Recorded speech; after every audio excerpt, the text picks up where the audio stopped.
Shout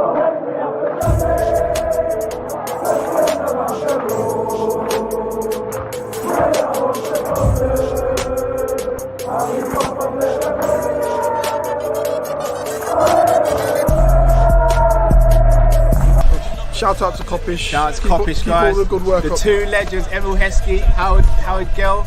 Can't get much better than that, guys. Yeah. You know what to do now. Like, comment, subscribe. I'm with legends, guys. Kopish.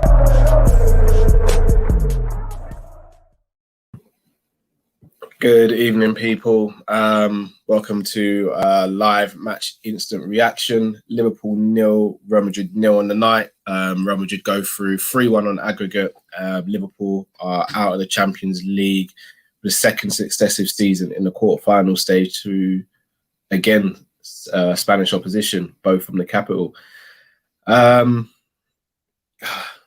really know what else to really say apart from that. Unlucky in some aspects, bad decision making, finishing in other aspects. We're here to chop up the game, so let's do this. Sam Max Legends. I told you guys about the poor chance conversion ratio costing us dear all season. Well, tonight it really showed and cost our Stella wasteful Bobby too. Agree. Another super chat here. Spare me a moment. Genie Houdini says the debate can finally be put to bed. Salah is not clinical, he's very wasteful, and he has been that way since we got him. System benefits him tremendously. I hope it's not going to be a bashing show of the players tonight. I don't think that's really deserved personally. Maybe, I don't know. We'll see how it works out. I don't think tonight's the night to be bashing players personally. Ace in Industries. Someone banged Juju on our finishing poor shots. Yeah, probably. Obviously, we spoke about the first half of the halftime show on Instagram. Spoke about Klopp's selection, so I won't go into too much details. But Klopp's selection, guys, in hindsight, was it the right selection from the beginning, in your opinion? Difficult to say. Because if certain men were hungry today, then the first half would have looked very justified. So it's hard to say. When you lose the game, you can pick at loads of stuff. And you know what? I'm not even going to do a bashing thing personally. Like, if you ask my opinion, I'll give it. But I'm not going to do a bashing thing. I would just like to say though that there are some players who, even if they've got extra credit in the bank, if they do something, they'll get we just need to treat everybody the same, and that's my opinion on it. I don't think it's fair that there'll be like more bashing of one player than another, or more criticism of one player than another. Do you get what I'm saying? Like, I know for a fact straight away, Wijnaldum's miss, for example, which was bad, he should have done way better with it, is going to be way more lambasted than other people's misses. But it's going to be like, he wasn't the only one who missed chances today. So like, you just got to keep perspective with the whole thing and just judge everybody the same. But if certain people finished their chances in the first half, it should have been 3-0 at half time. It actually should have been 3-0 at half time. You can't even say the line was wrong. Should have been 3-0 at half time. Minimum 2, in my opinion. Minimum two. Minimum 2. No, do you know what it is? Minimum as in complete guarantee 1. It should have been 1-0 as in like just like done. 1-0 done, we move. But 2 or 3, it actually should have been. One thing I would say is this. I don't think it's for... Here's the thing. We didn't play badly in terms of like, we tried, but what it was for me, I felt, in my opinion, was a lack of quality. And when I say lack of quality in the final third. When a team sits back that deep, you've got to know how to play. You've got to be patient.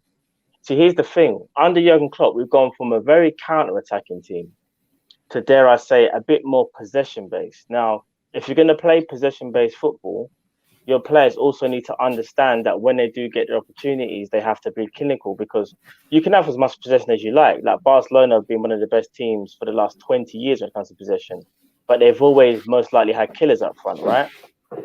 It's just so happened that this season has been indifferent, and it just came to a head when you look at the chances that some of them had, like Mohamed Salah. Now, listen, I'm going to be real. Mohamed Salah, don't get me wrong, he's still a great, but those chances there, You have to convert. Even if you convert one of them, you put Real Madrid under pressure. He didn't even convert one of them. And do you know what? I can't help but not look at the first chance he missed. I mean, that was just like, how are you missing that? How? Like, just how? And let's be real. And that's what I mean, Matt, when I say let's just keep the same energy. Because I don't want to start making it about individuals. But I know for a fact if Naby, Origi, Mane, Firmino, if they miss that chance, everyone's coming for their neck so hard, it will be like the whole show would be us trying to calm everyone down about like the abuse that player was getting. Do you get what I mean? So that's why I'm like, let's just keep the same energy because effectively that actually was such a good chance.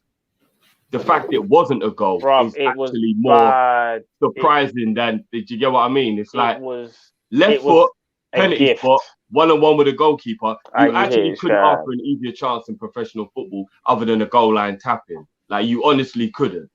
Do you know what I mean? Like that is bread and butter Sunday league. You remember the pullback Sunday league, lads, where you get the pullback, he'd run onto it, and man who didn't really. Of course. Remember, he used to bobble a lot because of the Sunday pitches. Certain man will blaze it over the bar or whatever. Like that is just a typical Sunday league pullback. You're running on. Can you handle the bobble of the ball?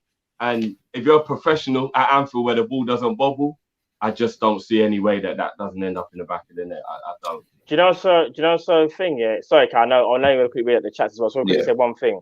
Cal asked the original question, which was like, do you think Klopp made any mistakes from the lineup? I don't think he did. But here's the thing, as you said in hindsight, I can't help but think if that falls to Jota as a goal. Let's say Jota starts and Jota was in that position, so to speak. I think Jota buries it with either foot. It don't matter. Because we've sat here for a couple of weeks now. We've spoken about strikers, specifically Harry Kane, Mbappe, and Haaland. And I'll be real, the one we've been kind of talking about, dare I say it, in the last week or so, more so is Harry Kane. And I'm not trying to say Kane can't miss chances because every top striker in world football misses chances, but it's you've missed like 2 or 3 big chances. And if you're thinking to yourself, but hold on a minute, like the first one, you can't even say that you weren't expecting it. The first one is how you wanted it. It was how if someone could draw up a game plan, that's the chance that you would want. My man fluffed his lines. So you think to yourself, all right, cool. Rush of blood to the head, he's going to get a next one and he'll bury it. And then after that, bro, it was just like the swivel shot one. I was like, bro, you didn't hit the target. And there was another one where he had an opportunity to shoot. He dilly-dallied with it, tried to create some more space and they blocked it. And it's like, yeah, Salah, fam, I'm not going to lie.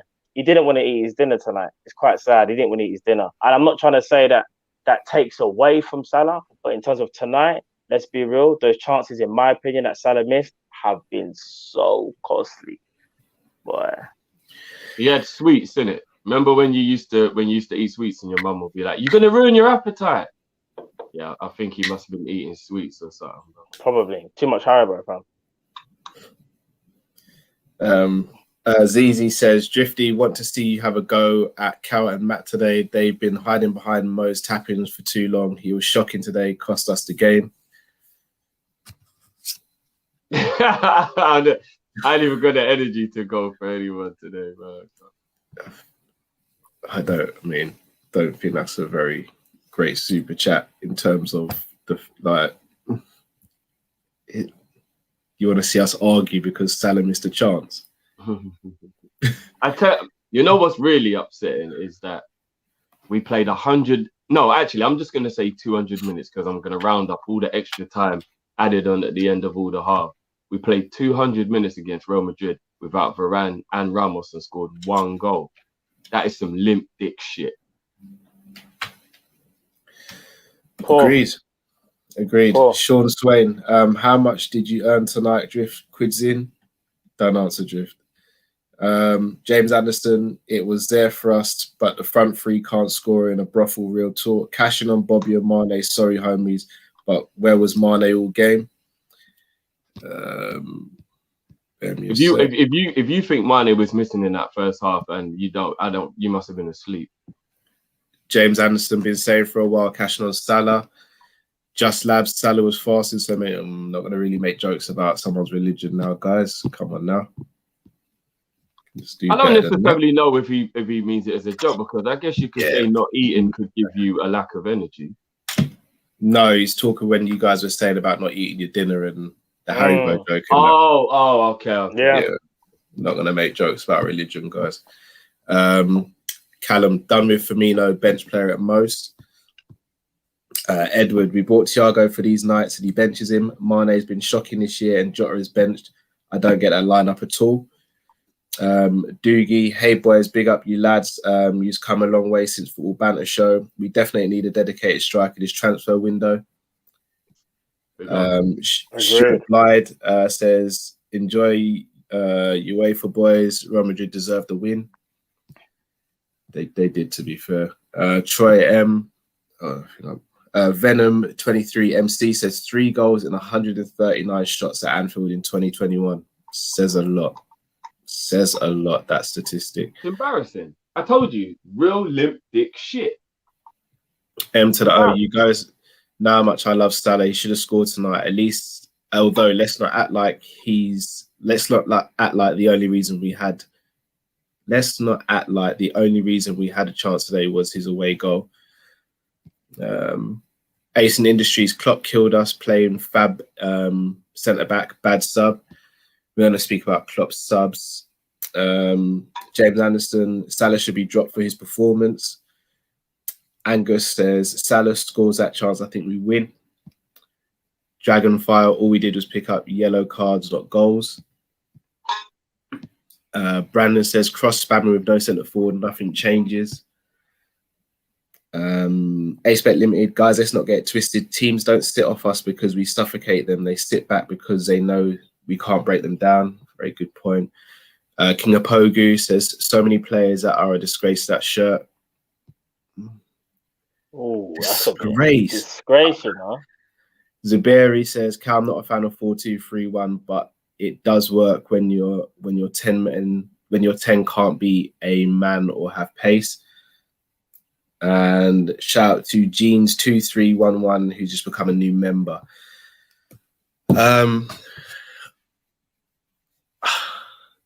In fear of taking his show left, because I really hope it doesn't go that way, are we glossing over the fact that as a team, I think we played pretty well tonight? Obviously, not finishing our chances, that's there for everyone to see. But when I see things like the players a disgrace or we're a dead team after that performance, I don't know if I can agree with all of that. It wasn't a dead performance. It wasn't. I think that's going too far. Obviously, the disappointment of going out has got people emotional. And during the game, definitely. I'll be completely honest with you. With 5 minutes to go, I actually was getting everything ready and set up for streaming, and I never normally do that. But that was how much I knew I wasn't going to miss anything.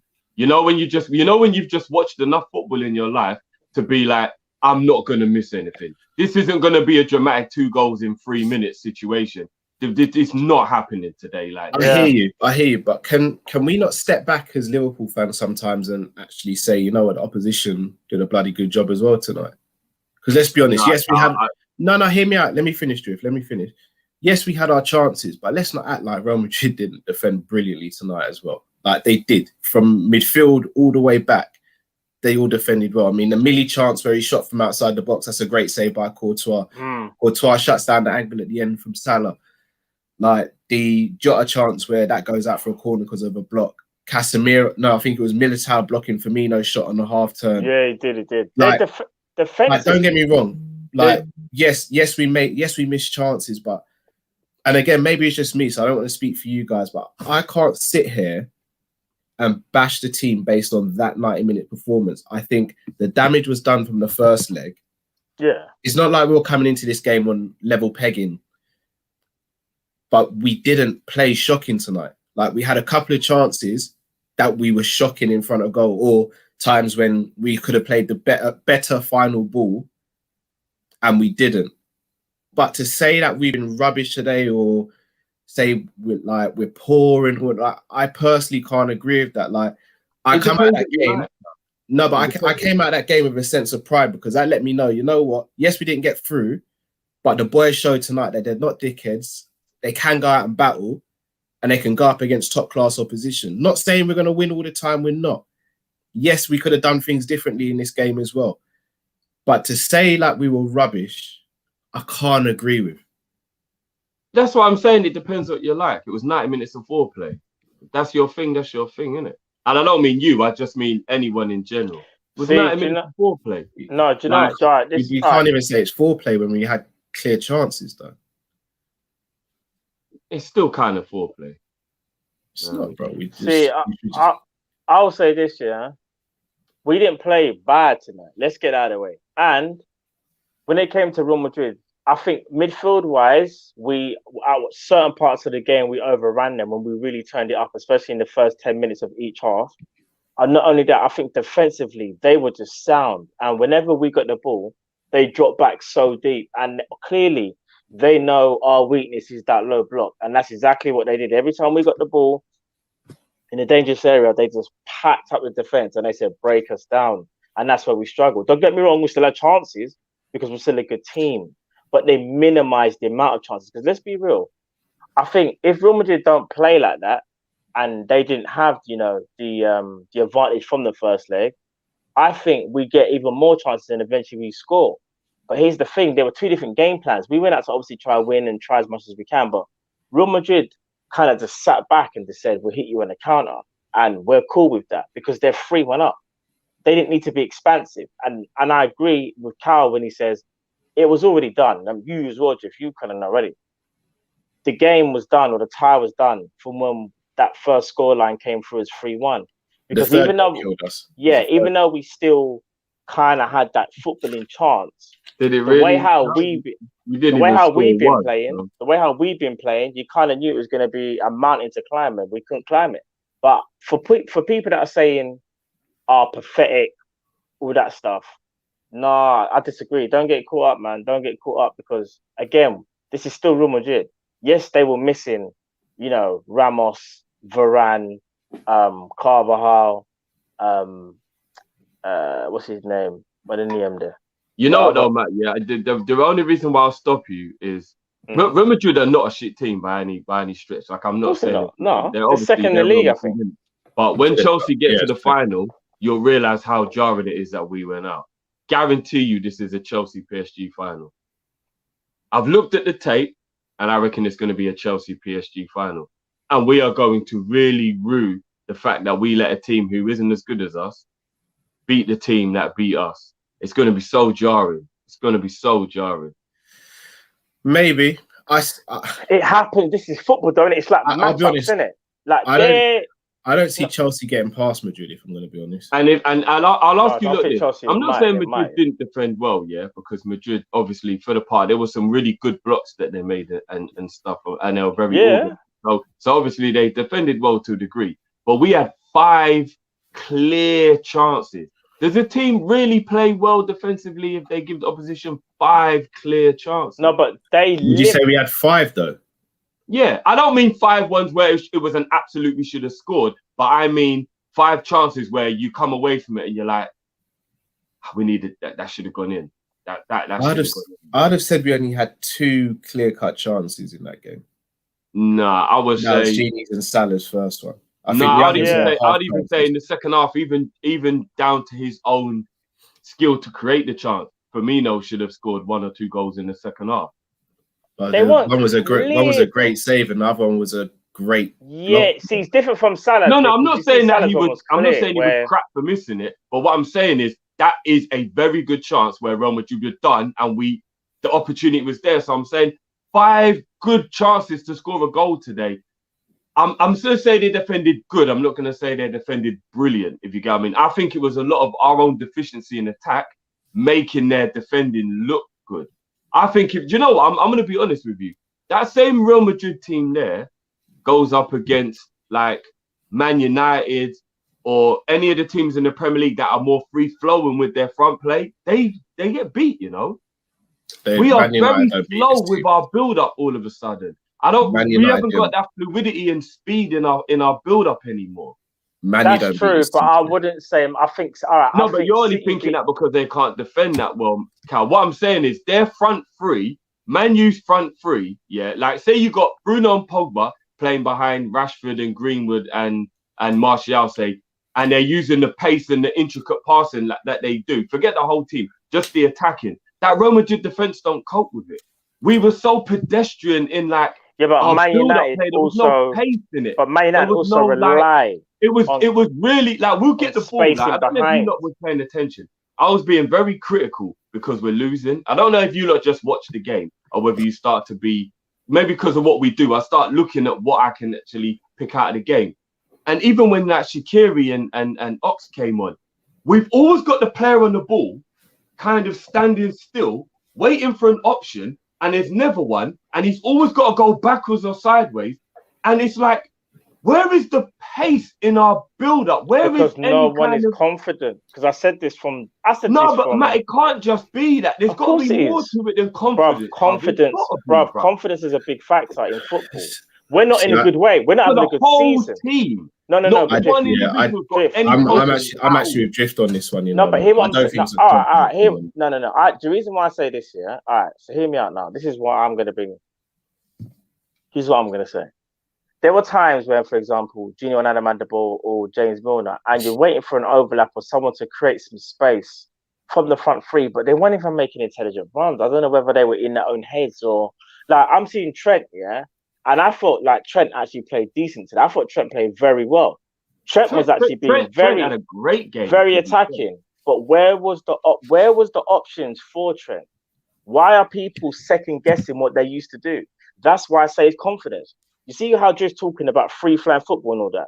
We were doing that last season. Why are we not doing it this season? Because the stuffing got knocked out of us from the middle of the season. That's why. And yes, we're still a good team, so we can still negate our way through certain games. But when you come up against top opposition, yeah, that confidence that you've had throughout the season, more time than not, might get you over the line. But we don't have that. Hence why we didn't score at Anfield. When was the last time you saw Liverpool at Anfield, regardless of fans or whatever? I know fans are a big thing, but you're still a good team, right? So are we just going to sit there and say what the players just turned into zombies tonight? No, it's because their lack of confidence in general, like throughout this whole season. Man need to understand, like, we're not the same team. I've been saying this for a while. Like when I said this from like November, December, like confidence is low at Anfield, and you man were like, nah, it's not. It's deeper than that. I was like, it's not November, December, bro. We was all right. November, December.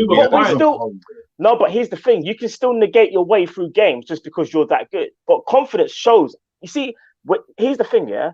When you've got that confidence, yeah, like how we did last season when we were mentality monsters, yeah. There were times we were playing poorly, but because you're confident, knowing that we can still get something, what happened? We showed up and showed out, in my opinion. No, but bro, we were doing that until 2021 turned this ahead into the picture. To be honest with you, until 2021, I think we were doing that, bro. The turn of the year literally turned our form. It was almost like a tap. It's the weirdest thing. It's not even explainable. It's not because Van Dijk was injured from October. Like, I don't even like fatigue. I don't know what it is, but all I know is our play is pedestrian. In general, you can't even point fingers at an individual. Our overall play is pedestrian. I would say I think it was before this. I think it was before 2020. Like, I'll be honest, since the game where we played probably Leicester away, the season we won the league, I don't think our football has been free flowing. Hasn't. You know what? Free flowing for time. Yeah. You got a point there. But the confidence thing, I definitely don't agree with until the turn of the year. We were confident. November, we're top of the league. Drift, I'm sorry, but all right, you can be top of the league, yeah. But what happens? The league never lies, bro. So eventually, but you can't be top of the league without. No, but you can hide behind. How'd you get to the top of the league? No. But hear what I'm saying. When you're that good at football, sometimes you can negate away. You can negate your way to a certain degree, to a certain level, but it catches up with you. Yeah, but I still don't think it was confidence. Listen, heads dropped when Van Dijk went down. Heads dropped when Gomez went down. Heads dropped when Matip went down. People are forgetting that. Heads dropped. Matip went down at the end of Jan, though, man.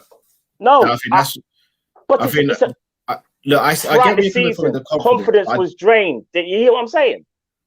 So what you're saying is basically I disagree with. I'm not saying it's one factor. I'm just saying for me, It's one of the factors. It's an important factor. Let's be real. A confident Mohamed Salah scores that chance. What you don't, what, and again, I'm Yeah, not but trying that's to be because rude. now the confidence is draining. No, I but don't let me, agree. no, but let me say this though. I don't think Salah's miss today was down to confidence either. Though I think that was me personally. That was poor technique of striking the ball. I don't think that was down to his confidence. No, but when he's our top goal scorer. He rushed it. He rushed it. And no, we got to be honest. No. If you get a chance like that and you overthink it and then you end up missing the chance, it means you bottled the chance. Yeah, it's a poor effort. But you know why though? When you're confident, things work out for you. You don't overthink. Mohamed Salah in his first season was confident. Yeah, so everything he touched was a goal. He didn't overthink things. You know why? He's confident. Man didn't need to overthink things. Now players like Mane, Firmino, even Salah, they overthink things because their confidence is not there how it used to be. I'm not trying to say now I agree, but not from the beginning of the season. No, I said it's been there from November, December. Just because we were top of the league, I still saw cracks. For me personally, I still saw cracks. I think our confidence started to go down probably about mid-January. I'll probably say that even when we beat Tottenham, I was the only one that won gassed when we beat Tottenham because I saw the frailties. I was like, nah, man, the players are playing, but pathetic, man. That Real Madrid team was there for the taking. And I think that's the thing that annoys me more than anything is that they're not a better team than us because we actually gave them all their goals. Like, they didn't even, ras us up. Like, we actually gave them all their goals. You know what I mean? It's just so frustrating. I think people saying fans are a big factor, but fans are a big factor. 100%. But of course they are, but we can't. No, more than you know, bro. No. What it is, though, I don't want to start saying fans now. When 50% of the reason we're dead is because of no fans. No, but man's acts like we went in lockdown yesterday. So why can everyone else perform? But so we're the only team that rely on fans. There's certain teams fans are a big factor. There's certain teams that need it, and we're one of the ones who need it. You know what? There's no shame in it being what it is because it's not a bad thing. Professional football is about playing in front of an audience and having your home crowd and creating an atmosphere of intimidation. People don't like going to play Galatasaray. Why? Because it's not just about playing the team. It's about the whole ordeal, the atmosphere, going there, everything that's about it. You can't, I don't know if it's because you lot feel like it might be a little bit embarrassing to feel that without a crowd, our players can't perform because it does seem weird if you're looking at it in a completely normal, logical sense of, but you're a footballer, so it shouldn't really matter what the situation is. But football's about everything. It's about, and fans are more than what people realize football is. Like, imagine if there was nobody on TV. This brother better chill. If they knew the game wasn't on TV and there was no one in the stadium, do you think they would play anywhere near the way they play normally? Because as soon as you know no one's watching, all of a sudden, it changes how you play. It just does. I hear what you're saying, but the reason why I can't fully get on board with it is because before we lost the first game to Burnley at Anfield, we were still cleaning up at Anfield pretty much. So for me, it wasn't a case of not having the fans. For me, it was a case of injuries hit, Klopp's tactics went a bit mad, the team went a bit mad, the confidence got shot, and then we were just not adjusting to how things were going. I think I don't want to put 50% of it on the fans personally. Like, again, I think, yes, maybe the fans do play a role. It's collective though. I think there's so many other more factors. Like, I'll be honest, even if we had fans with the injuries and then the way we've played in certain games, I don't think it would have made much of a difference personally. I think you're massively underestimating it. And towards the end of the season, I think when your energy levels are low and you're tired and whatnot, fans give you that boost, adrenaline kicks in. Maybe at the beginning of the season, it was a bit easier because everybody had more energy. You can tell everybody's exhausted. I was watching that game today and I was looking at certain players and I was thinking, I can actually tell you're tired. Like, I can actually tell you're tired. Like you don't even need to tell me you're tired. Your body language, I can read your body language. You are exhausted. But so when the crowd is there, bro, sometimes you get that lift. Do you know what I mean? Without the crowd, you don't. No, I hear that, but Real Madrid were exhausted as well, though, Drift. No, I'm not just talking about this game. I'm talking about how I feel like we've looked for a while now, maybe a month, 6 weeks. Like, we've looked like this for a while. Like, we look drained and exhausted as a whole team collectively. We're making all the wrong decisions. We're pedestrian. We're not. There's no free flow in this. We even look a bit clueless. And what's even more mad is I was watching that game today, and I've realised that it isn't even Klopp telling the players to cross, because I lip read and he was actually shouting, "How many of them dead crosses are you gonna do in this game?" Like he actually shouted, and I'm like, hold on. So it's not even Klopp telling them to do. I've been saying this for months, Drift. This is what I've been saying for months. But if it's been going on for months, then how have they not? Why are they doing it then? Because it's their go-to, bro. But if Klopp's telling them not to and they're still doing it, then it's time to start moving some man on them. Because if you can't follow instructions, this is the way I look at it. You see, when you may have been in a relationship with someone in the past, and you know that person's no good for you, but you know what they're about, so you know what comes with it. That's your safe place, isn't it? That's what crossing is for us. Our safe place is get the balls out to the wing, cross it in the box. That is literally what. That's our thing. Bro, if the manager is actually asking you what the hell you're doing, we need to ask a question. What's going on here, bro? But all right, but what else do we do? What else? What else can Klopp do? I think you've got to start punishing players if they're going to consistently do what you told them not to. People are making valid points, which is what I was trying to say. Sorry, people, but I have to. This is another thing.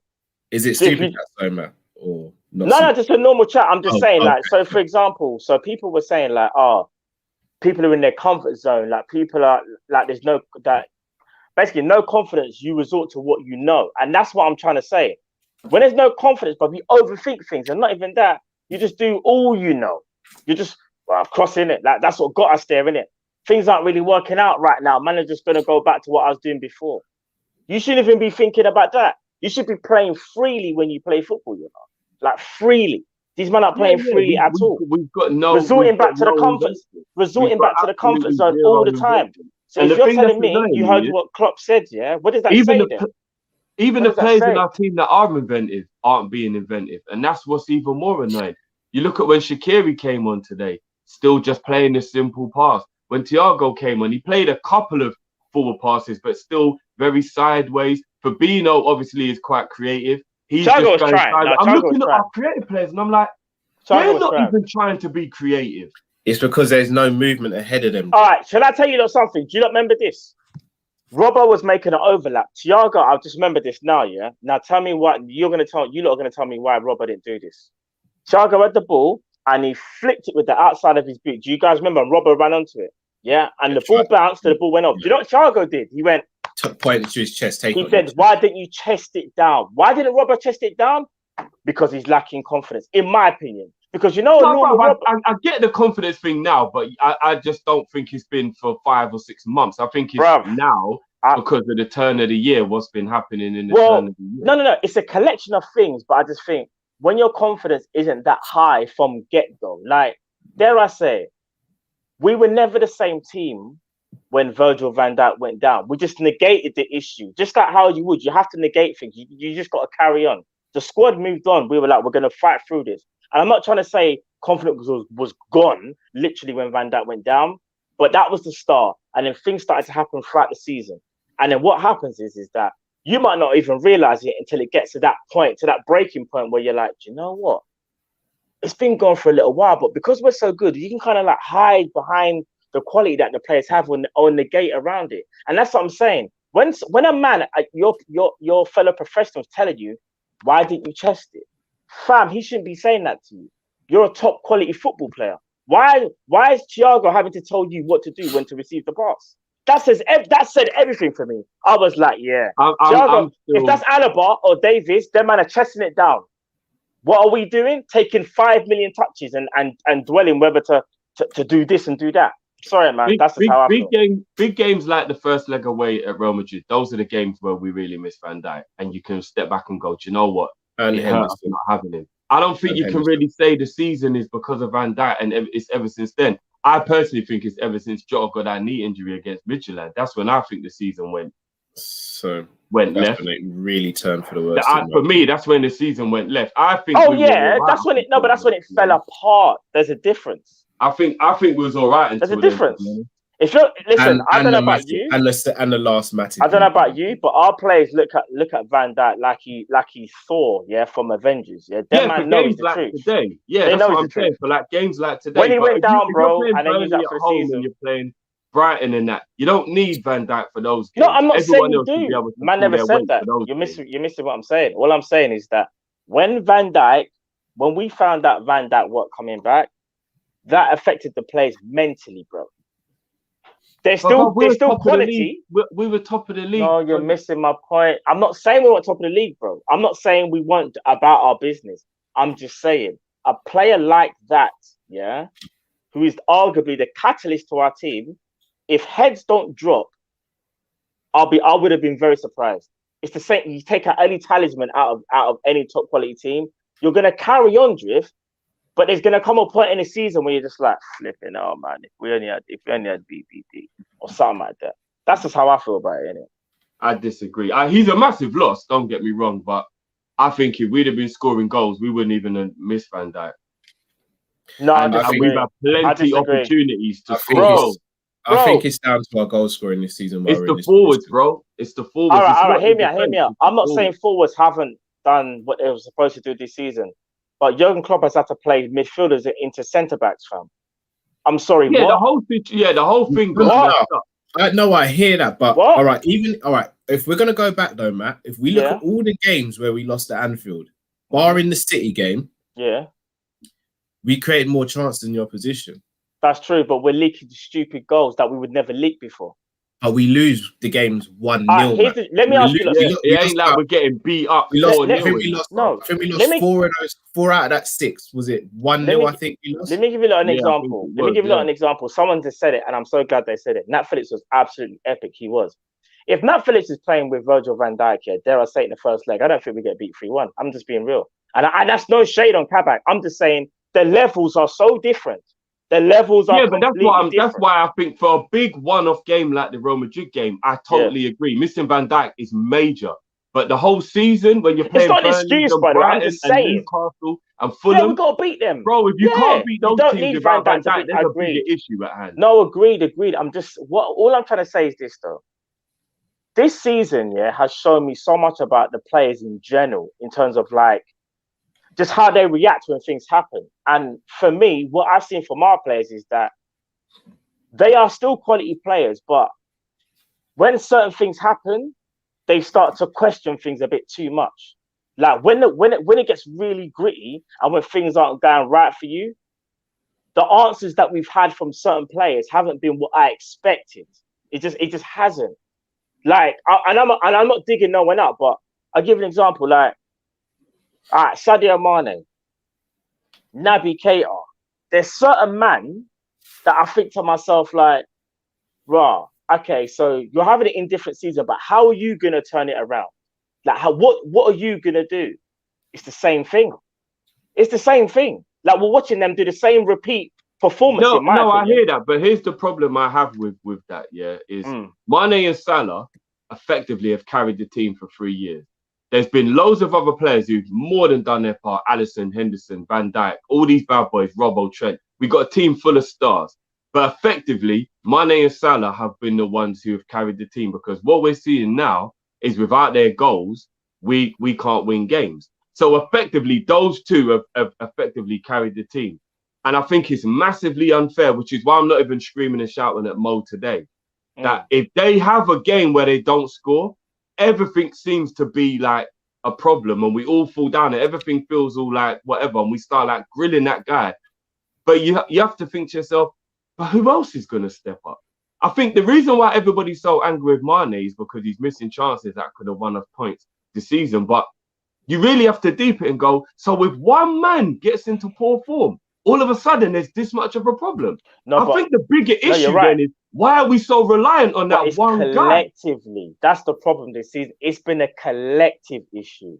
And when I say it's a collective issue, I'm going to say it again. I find it mad that like how everyone's just like playing like they're just beneath the level that they should be at. That's crazy. Like all at the same time. Like we've gone through this season where Salah, Mane and Firmino have just had all had off games. And they've had off games for games in a row. That's not the Liverpool that I remember. That's not the mentality monsters that I remember. They look exhausted. And do you want to know why? It's They do. pressure. It's what can I say? It's expectation. It's also the burden of now. They were, yes, as you said, they are mainstays and carriers of our team.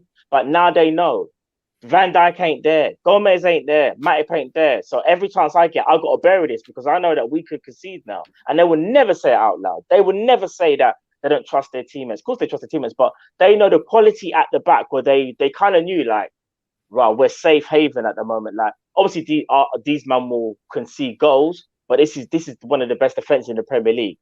Right now, defending wise, we didn't even play bad tonight.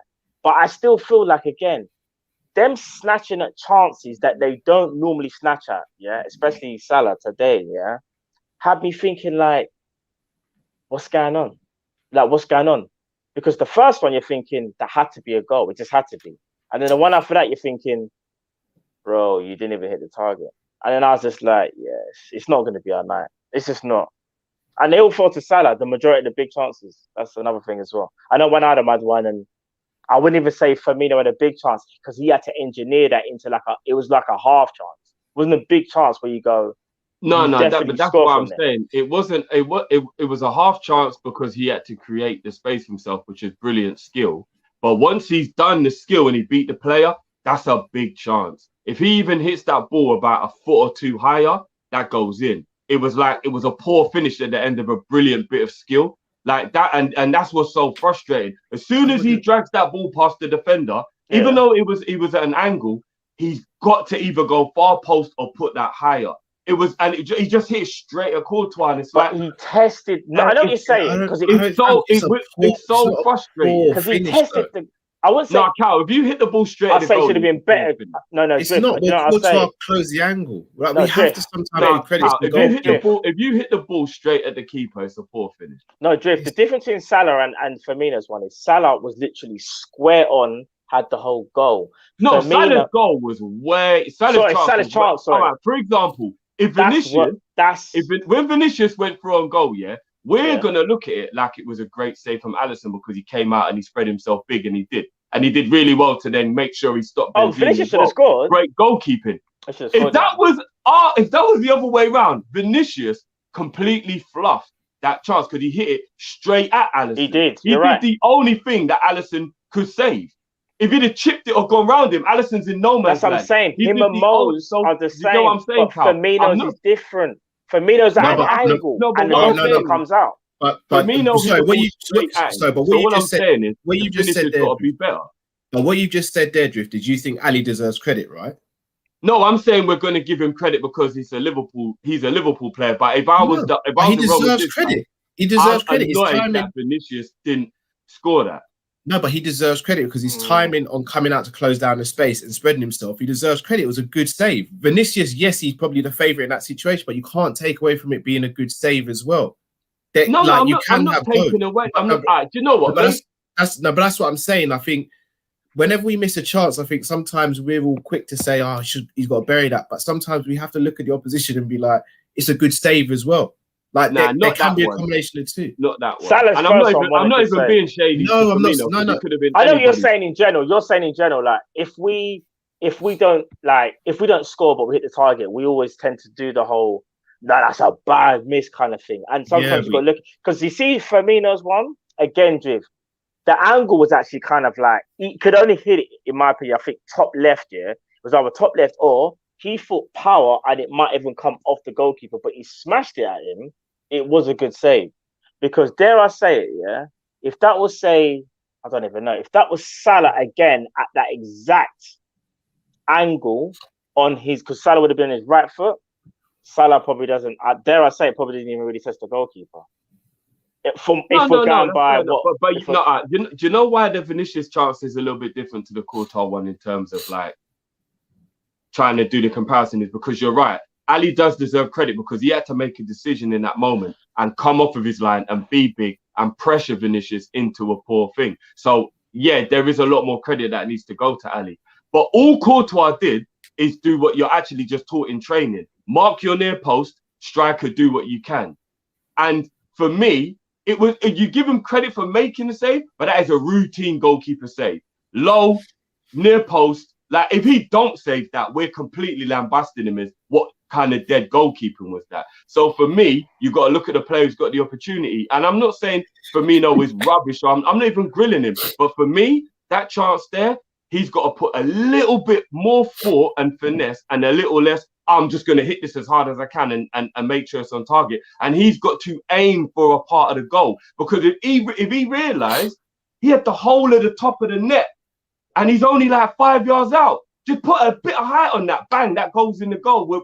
We got our goal. And these are the little finer details that we're not doing that we used to do. I used to watch Firmino take his time and put it in the top corner.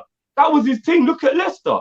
He had enough man around him. He took a touch, looked up, saw the top corner was the only place, and he put it in the top corner. But brother, he's right in front of the goal with that one. It's a completely different one. No, but he composed himself, Cal, and this is what I'm saying. No one's got any composure anymore. We don't have a killer. We don't have a world-class striker. We don't have a world-class striker. That's the problem. But bro, I've seen him do that though before, so I know he's capable of it. But the problem is we've seen. No, but here's the thing. You keep on saying we've seen him do it before. Bruv, we've seen all of our players show magic and show composure in front of goal, but we've also seen our players routinely miss chances they shouldn't miss as well. Why? Because none of them are killers. None of them are born strikers. None of them know the difference of, this time, this shot, this shot for this shot, this shot for that shot, this shot for this shot. They are very much instinct players. So you see today when Salah had more time, that's what usually happens. He misses. When Mane usually has more time, he usually misses. When Firmino has more time, he usually misses because them man aren't clinical. If the ball gets fizzed in and all you have to do is just shoot, a lot of the time they might score. But that is my point. So when you're saying, Drift, Firmino should have put it in the roof of the net. You're right, it should have. But bro, that's not his thing. That's not Salah's thing. It's not Mane's thing because them man are not strikers, bro. And it's been our undoing this whole season. We needed a striker.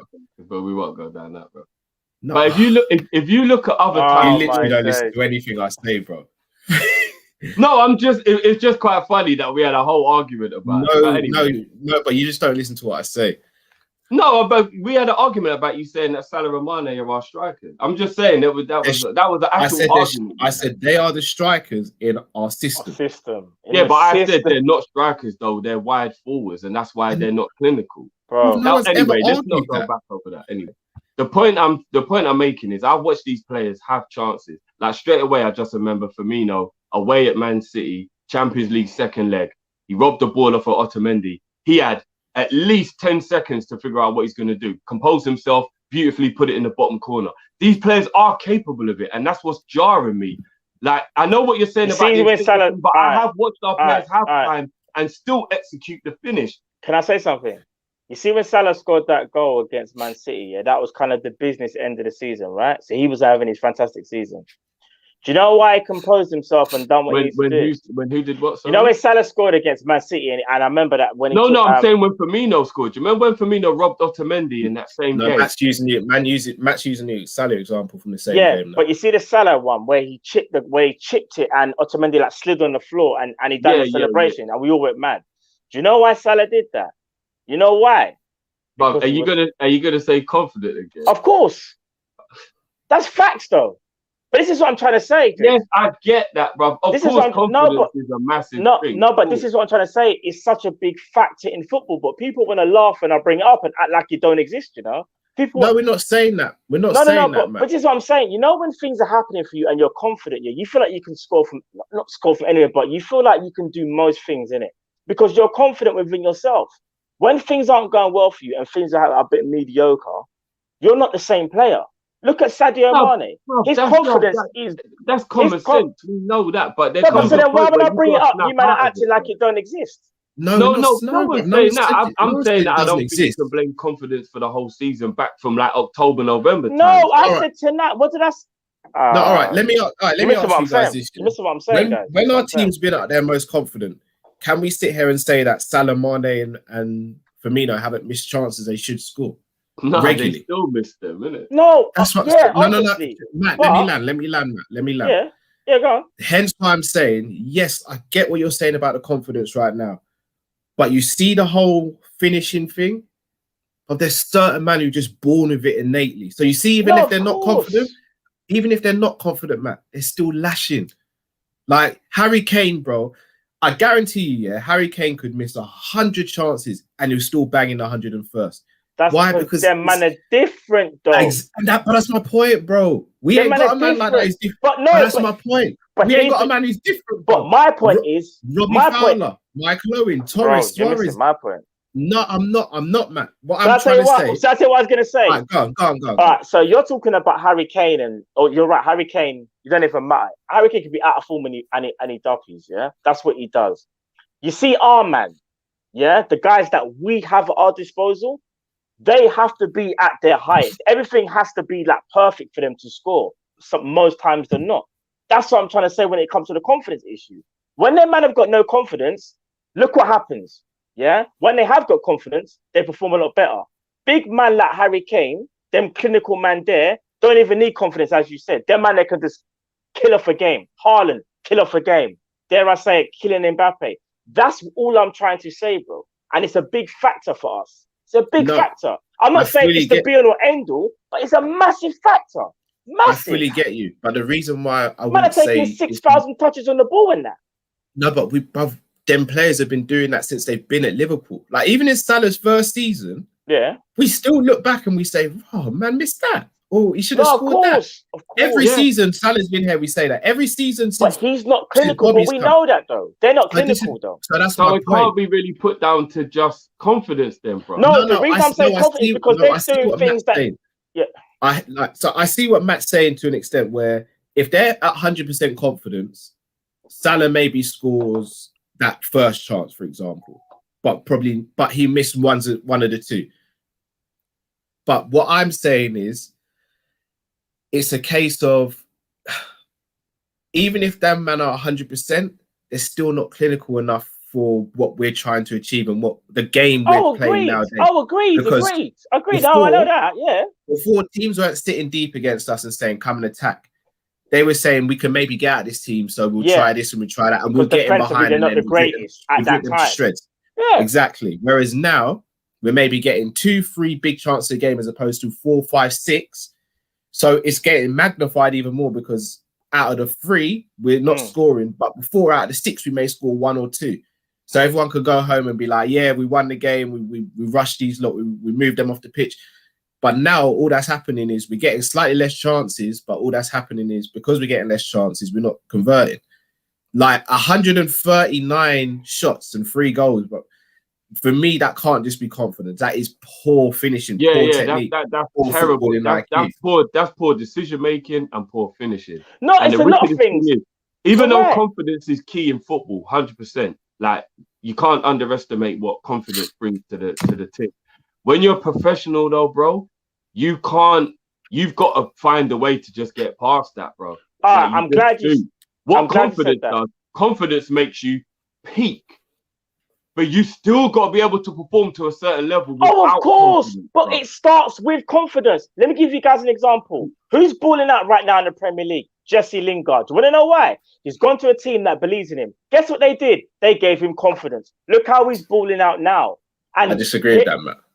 Bro, but I'm not saying it's black and white, but I'm just saying that is a main factor. It's a key factor because when you feel at home and when you kind of feel like, you know, you've got the surroundings and maybe you can kind of get back to yourself again. Bro, if you're going to start just playing how you used to play. Do you get what I'm trying to say? Someone made a great comment now, and this isn't like no agenda thing, but I'm not even going to bring it up on the screen, but someone said, yeah, remember that ball that Trent whipped in and Mane was at the back post? Yeah? Mane, the person said, let me bring it up here. Let me bring it up. He goes, Matt is right. It's not about me being right, but it's just, he agrees with me, yeah? He goes, you know, the cross that Trent sent in, a fully confident Mane throws his whole body at the cross, you know? And I kind of agree with that. Because it's like, when you're confident, you're just like, you're thinking you're gonna try that extra bit harder because you're confident it might work. Mane kind of just was like... That ball bounced about 2 or 3 yards away from it. But wait, no, but it's not about whether it... But it's the fact of he throws his body.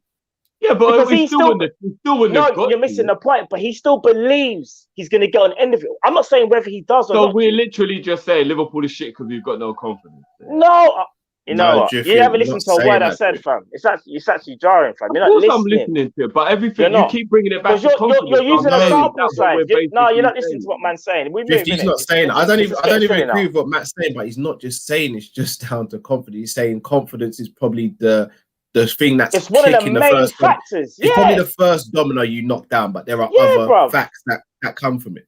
You're not listening to what I'm saying, fam. So, but if you knock all the stuff out of the way and then just put it down, it's like that's one that you're kind of like, yeah, I think if we're confident we'd be better. We've not got no confidence, so we're crap.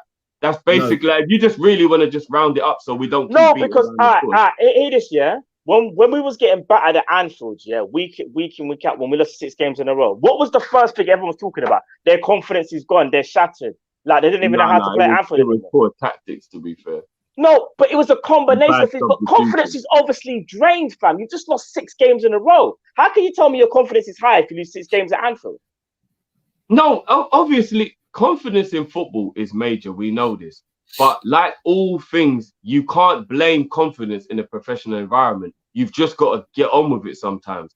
And you can't just keep on letting it affect blaming. You the way I'm just saying it's just fact. It's a factor. It's a fact. I'm not blaming. I'm not saying we lost tonight. No one's ever going to deny that. Drift. I haven't sat here and said tonight we lost tonight because we've got no confidence and we just can't play football. I haven't said that, have I? It feels to me like confidence is the thing you've been saying all show, but maybe I am missing the point. No, it's because I'm trying to say it's such a key factor in terms of how we are playing and how we've been playing for a long time. It's like it came to the forefront tonight, in my opinion. It came because we saw things that, for example, we wouldn't necessarily see on another time, in my opinion. But it is what it is.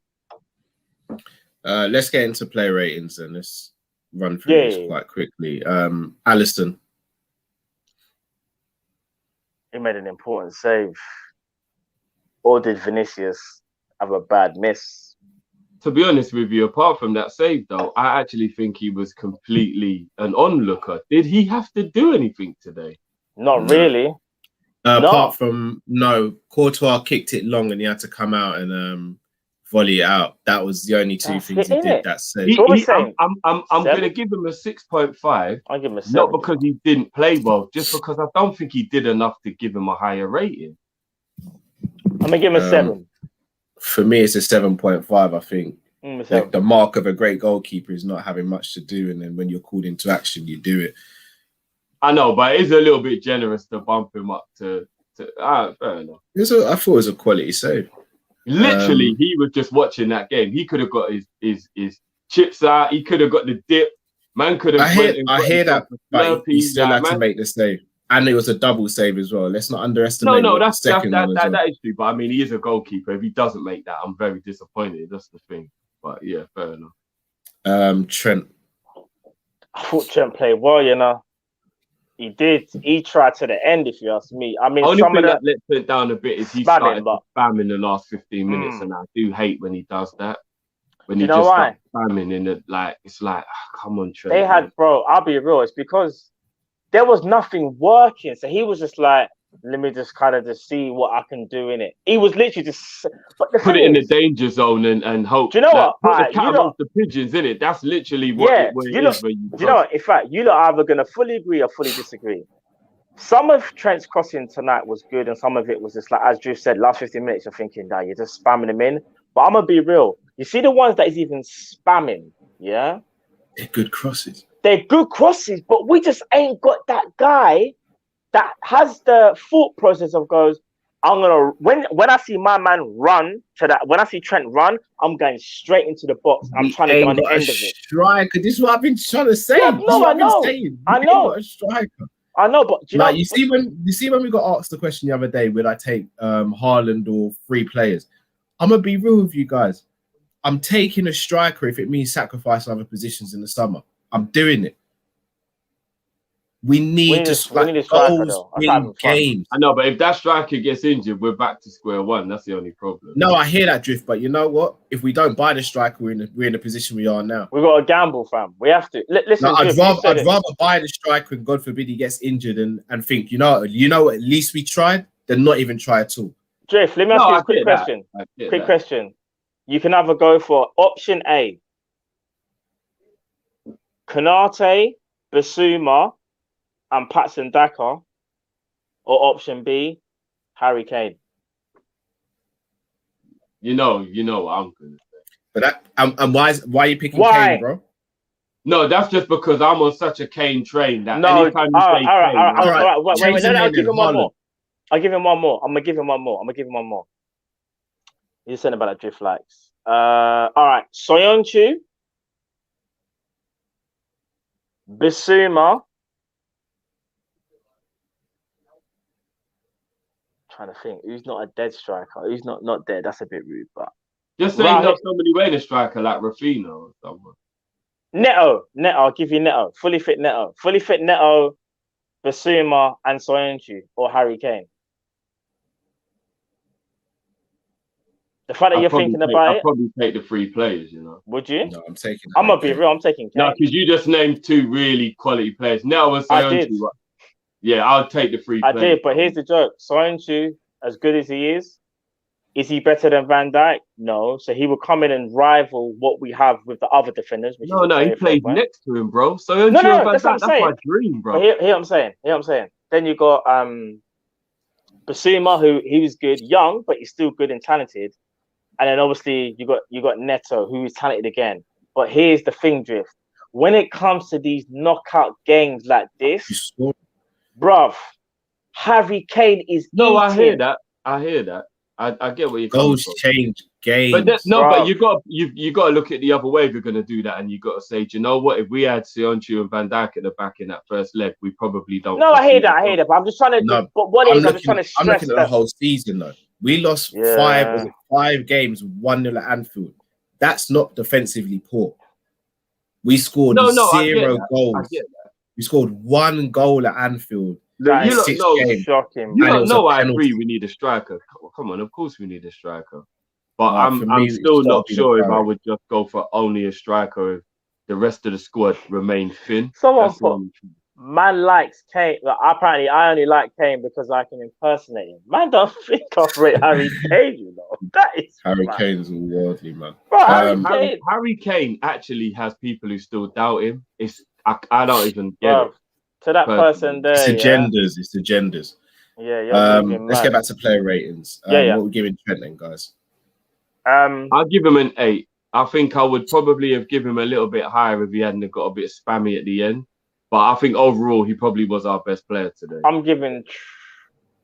In fact, I am going to give Trent. I'm giving him an 8.5. I think Trent played very well, very very well. Agreed. It's 8.5 for me. Nat Phillips.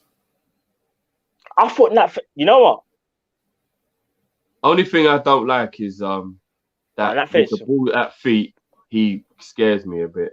No, Other than but that, his he did what he had passing to was do. good though. His passing was excellent. Passing In the was good, second bro. half, his passing got a bit better. In the first half, his passing was really scaring me. In the second half, Really? he did pick it up a bit. For But me, I thought he was a rock. in the first half, he was scaring me a bit of his. But I don't think our centre backs can pass well, personally. But it's all right. But there's a difference between him not passing well and him scaring you because he's got the narrative around him of not being a good ball playing centre back. Because effectively, he didn't make any mistakes in that first half with his passing. No, I'm not. But sometimes I feel like the passing, like in the second half, he got way better with his passing. So it might have been nerves. But in the first half, I just felt like him and Kabak, every time they passed the ball out to the fullbacks or into midfield, it didn't have enough on it. And it was kind of like putting us under a bit of pressure. But to be fair to Phillips, in the second half, his passing was actually Bro, way even better. in the first half, do you know what he started to do? Well, from what I saw anyway. Like I Sizing thought, passes and playing into midfield. yeah, he started doing. Remember when we used to joke about when Mamadou Sakho used to feed the ball into midfield and used to kind of remember when he used to do the lead back thing. Phillips The never back does jump. that, but I love the way how Phillips looked up and he might disguise where the pass is going and he fed it in quick to midfield. You know what? Man's giving that In the Phillips second, an 8. in the second Yeah, half, an 8. in the second half, Phillips' passing did improve a lot. That first half just had me a bit shook, man.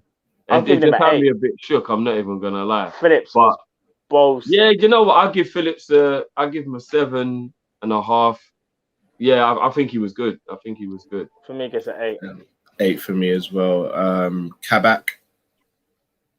His passing in the first half definitely. Bro, first half, Kabak's passing, and there was one bit where man just... There was twice when he gave the ball away, and I was like, oh, you know. I'm not And it gonna was lie, a pass man. that way. You know what it was like? He actually did.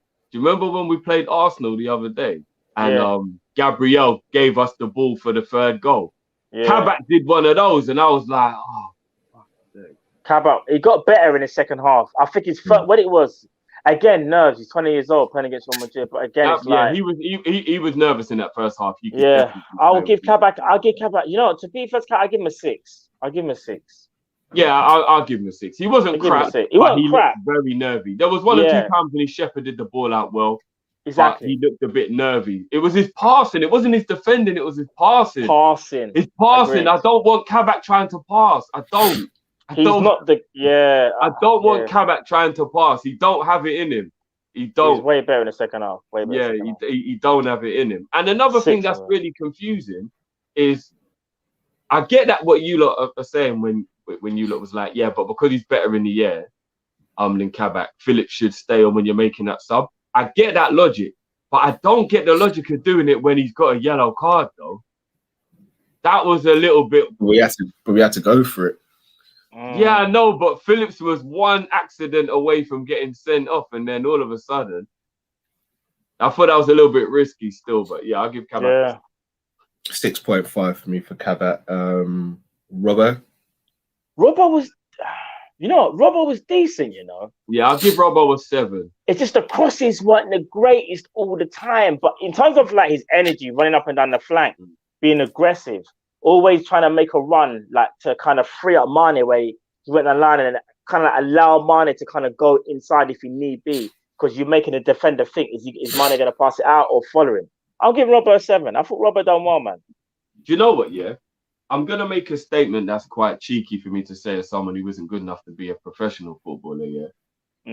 But I really, really feel like if you're a professional footballer, there isn't really an excuse if you don't have a decent weak foot. Like, you train every day of your life, and it does annoy me that Robbo can't put a ball in with his right foot. Do you know what, there's a lot of times when the cross that he makes isn't a good one, because he still tried to find a way to do it with his left foot when he really should have used his right. And it does frustrate me a little bit. Do you know what? I get what you're saying, but then I look at, say, one of your favourite all-time players. Let's be real, if he had no right foot. No, I think that's actually a myth. There was quite a few times when he actually proved that he could cross with his right foot. Me and Robin know this. Me and Robin, no. His right foot was nowhere near as good as his left foot. Listen, me and Robin are on this thing. We know we got no right foot. There was a few times, if you go back and check, you can actually YouTube Robin's right foot, and it will prove that his right foot was better than you think it is. Bro, you're gonna get like that odd. What's that? And also that, Jeff, was it the dog shines on a the sun that's the dog shines, you know. Robin had no right foot. Robin had no right foot. That was there to that was a little bit of, but anyway, the point I'm making. I know you're trying to say that. I know you're genuinely trying to say. Even if I look at great left-footed players like Giggs and Robin and those guys, I will still be like, you're a professional. You've got to be better than that on your weak foot, man. That's what I was trying to say. They're just for some strange reason. Robbo does. Do you know what I mean? Like, there's so many times where Robbo will come back inside, because there's no angle to keep going down the wing. But he keeps going inside, and if he just think the little right foot ball in, but what he would do is he'll actually check, come back onto his left, and the cross will be weak or poor because there was no angle for that cross to be made with a left foot. And I get infuriated with it, and I'm like, Robbo, man, I think you just need to just put a little bit more effort in training of trying to just use your right foot a bit more, man. I agree with that. Come on, Kobe, do better. What's do that? better. Brother. Don't buy at those, Matt. No, I was just like, I hope that's not a Liverpool fan not noticing you're wearing the Liverpool training top, because that's what I was gonna say. Because you've been exposed, brother. That will be bad. You've been exposed. Man, you were bloody sponsored by Crazy. Adidas. It's not even the Can't man same. say the night like it's man. Listen. Come on now. Fabinho. Flacco. Did what he had to do, but He wasn't amazing, but he was steady. You know them ones there. Steady. yeah. 7.75. He had a good game, but he wasn't amazing. 7. He was steady. 7.5 for me. He was steady. Milner. Same, I give him a 7.75. I thought Milner was really good. I think Milner gets a 7.5 for me because even for him testing the goalkeeper, like that was a decent effort. Do you know what I'm saying? And all right, you've opened up a can of worms here. Can we just talk about the fact that our midfield seems to deliberately not shoot? Like it's almost like it's an instruction, and it reminds me of like 2005 Arsenal when we always used to ask the question, why don't Arsenal ever shoot from outside the box? Why have we become that team? You know what I'm gonna say if I ain't gonna say it. And the wickedest thing is, if you ask me, every single one of our midfielders. I said, what they're lacking something. Every single no, bro. Because even when we've been at I'm joking. But let's be real. The only one that used to do was Coutinho. I'm gonna name a player and tell me I'm not lying when I say he is capable. Ox, obvious. Fabinho proved it. Wijnaldum for Holland proves it. Keita proved it. Yeah. Thiago capable. Milner capable. Yeah. Jones proved it. Why don't we shoot from outside the box? What the fuck is wrong? Because they're not consistent at it, and the instructions are to get out to the wings and put crosses into the box potentially. No, but Cal, they're not, because Klopp proved today when he said stop doing that shit. Hear me out. I'm saying the original game plan we go into is trying to play the ball into the net, trying to create high percentage chances. That's what we try and create. Yeah, but I agree with you. No, you're both right. I've been screaming for years about not having a player. I flipping grew up on Steven Gerrard. You think you can give Gerrard a sniff from outside the box, 25 yards out, and he ain't lashing something? It's true. You know. Lampard lashing something. Paul Scholes lashing something. Flipping Darren Gibson lashing something. How do you think Bruno gets so many goals for Man United? Because he shoots. Bruno don't really shoot from outside the box too tough, though, you know. No, but Cal, he does. When he's got the ball, and if he's within a 25-yard radius, the only thing he's thinking about is busting a shot. I'm telling you, bro. Fair enough, but I'm just saying we ain't got like the play again. You mentioned Ox, you mentioned Naby, you mentioned Thiago. They can all do it. No, but this is the problem. We say they can all do it.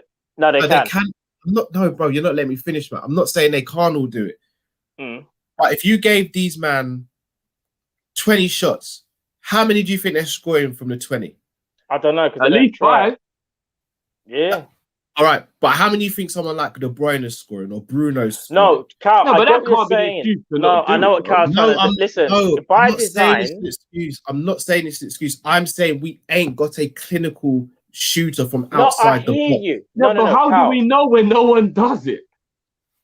Because they don't do it. If they were clinical, they would do it. No, but it feels like it's not about ability, because they've got the ability. I'm not saying they haven't got the ability, but they know the odds of them scoring or the odds of them passing out wide and maybe getting a ball into the box. There's more probably in their mind. Yes, they probably think it's a higher chance. There's a higher chance of me passing out to me. Yeah, no, but that's not an excuse to not try, though, bro. No. I agree. I want man to shoot from outside. I'm just telling you why they're doing it, because they're not clinical shooters. Coutinho, bro. You think Coutinho's sitting outside the box and he's saying, I'm looking, where's Trent or Robbo from 25 yards out when he's got a half yard of space? He's lashing up the thing. Because he knows in his mind, I've got a high chance of scoring this. But do you know who does? Anyone, you see. So why is Shaqiri not pop shots then, Cal? Yeah, I'm not gonna lie. Shaqiri can lash them as well. Shaqiri is more than capable of lashing one in the top corner from 25 yards. And how many times do we see Shaqiri start or in the position to lash a shot? Today, there was actually a chance when I screamed, Shaqiri pulled the trigger, and he still looked and then went sideways. And I'm like, do you know what I will say though, Jiff, to Callum's point? No. There's times in the season when I've seen someone take a shot, whether it's like Julian Adam or something, and I've seen Klopp go absolutely mad. And I don't know, you can't tell what he's saying, even if there's no crowd, but it's like he's saying, like, why didn't you play it to freaking think such and such? And you're like, in my mind, I was thinking to myself, like, but bruv, like, sometimes the player's got to shoot. I know there is a game plan, but you follow the game plan, obviously, but sometimes you've got to deviate, around that game plan. Sometimes there's going to be opportunities where you think, if I can score, if I can shoot, let me have a dig. Oxlade-Chamberlain, when he first come to Liverpool and he showcased what he could do, but think of the goal that Ox scored. I think, was it against Genk? Is it where even from the outside of the boot, first time, like stuff like that, like we don't even do anymore. But again, to Cal's point, my man don't even start, so that's another thing as to probably why he's kind of going to fall in line and just go, I'm just going to play the same pattern of play that everyone else is doing because I want to get back into the team. And here's the problem as well. This is why Klopp probably gets peed off with the players. Is because when they should shoot from outside the box, they decide not to. When you shouldn't shoot from outside the box, that's probably when they do it because they just think, I'm just going to shoot here. I'll be honest, that frustrates me. So as a manager, that must really pee him off. Because if the option is better to pass out wide and someone's got free space and more opportunity to create something, that is usually the best thing to do. But our players, and again, it comes down to IQ, knowing when to do it, when not to do it. Like Kevin De Bruyne knows. Got to take a bit of slack for that, though. No, but bro, all right. Kevin De Bruyne gets the ball. He knows whether this is the right time for me to shoot or this is the right time for me to pass. Yeah, right? he's different though. He's different. No, but I'm saying he's got that footballing IQ, and that's what I think none of our centre midfielders have in terms of shooting on sight. Like let's say for example, he gets his 70th minute. I disagree with that. Julian Adams capable. I think he's got intelligence. Again, Shaqiri's capable. Fabinho's I'm not saying these men aren't capable, guys. You're saying no, but I mean capable to the point where they should be thinking about it because Klopp's given them that freedom. Every time Fabinho is 25 yards from goal, he should have been given the authority from Klopp. Lash it. If you feel that you're in a position, lash it because he's capable of doing it. Therefore, give him the license. So if Klopp's actually kind of telling them, if Matt is right, and Matt is saying that there's been times when he's seen a midfield have a shot, and Klopp's angry the players had the shot, Klopp's got to get some slack for that. Let the man express themselves. We can't be robots. You've got to give man the freedom to start shooting. You only win the lottery if you buy a ticket. If we're going to keep trying to do this perfect goal bullshit, we're going to end up with games like today and about 8-10 other games at Anfield where we don't score a fucking goal. Let them man shoot, man. Just let them shoot, bro. Timing, though, Drift. You know what? I would rather we came out that game, yeah, and we'd have had 15 shots from outside the box that all went high and wide, yeah, and at least I can be like, them man were trying. Then I look back at that game and we wouldn't come on here and say that. No, I would. More than I would now, and I'm coming in there and I'm like, not one midfielder took any shots in the game at all in a game where we desperately needed goals. I'm more frustrated at that than I would be if they were trying to score from outside. I know what you're saying. I know what you're saying. Because, Kyle, here's the thing. Like, I think whether it's 10, whether it's, I don't know, let's say, for example, we had like 5 to 6 like shots from outside the box, yeah, and we still lost the game. And dare I say it, like, say they beat us 1-0 even on the night. I think we'd all sit here and go, we tried. You want to know why? We was actually shooting from outside the box. That's how much they wanted it. They were trying something different rather than falling in love with we're giving the ball to Trent every second and hope that he can create something, because that's what we fall in love with. And you're not disagreeing. I know what you're saying. You're just saying what the players normally do by design, because it's the way how we play football, is that we feel like as a team, our best chance creators are our wing backs. And because they are the wing backs, you'll see midfielders a lot of the time, in my opinion, they do get into space. There's a bit of space before they close down. They can turn, but what they do is they'll lay it off because that's our design. And you're trying to say you feel like they don't even sometimes have the intelligence to think whether they should or shouldn't, or whether they're in the best area to. And I understand that. That's what I'm trying to say. Yeah, I understand that. When you say, Drift, like if they're taking 15 shots from outside the box, we'd be on here and we'd be all right with it. We say that in hindsight, but Drift, if they're taking 15 shots from outside the box, but the better option was to try and slide a man through or try and pass it out, we'd be screaming saying, why are you shooting from there? So I'm saying it's not just but that's different then, because that No, means but you that's didn't what- take the best option. But I'm watching No. the game count, and the best option is the shot, and then not taking it, and that's what I am annoyed about. I know Today, what I'm Carl gonna means. go I know and what find the means. minute I in the know what game. it means. I know what it means. I'm gonna go and find a minute in the game, because you're right. If you was just mindless shooting for no reason, then I'll be like, you're wasting. I know you're what you wasting mean, your though, Drift. I know what you mean. I'm gonna go and find the minute during the game, yeah, when Shaqiri took the ball on the edge of the box from a pass from Trent, and he actually didn't even think about shooting, and he played a pass out to Robertson, and he was on his own 20 yards out, and I screamed, Shaqiri, pull the trigger, and he wasn't even thinking about shooting. And for me, that has to that's be on the player. instruction That that can't they're be not to instruction. do it. Because I don't think Shaqiri that's wants to pop shots all day long. I've watched this guy's whole career. That's all he does is shoot. That's his thing, shooting. But, bruv, How Klopp's can he not get gonna- the ball 20 yards out and not shoot? But exactly. So why is Klopp going to turn around to Shaqiri and say, "Don't shoot when you go on"? It feels like it's an actual instruction, like what Matt said. Keep the ball wide and let's keep on using the width. Because for some reason, even when we play the ball centrally, it's only to go and put it over to the other side. Every time we come centrally, there's no other thing in our mind than to then switch it over to the other side. Bottom That's line all is we this. keep Bottom doing, line is this, switching Cal. play. But here's the thing, though, Constantly. Jeff. It's I will say jarring, that man. Cal's not disagreeing with what we're saying. He's just saying this is why he thinks they are doing this. So I'll just say that as well. You know what's so mad, guys? Yeah. If we would have scored from outside the box now, we all would have been shocked.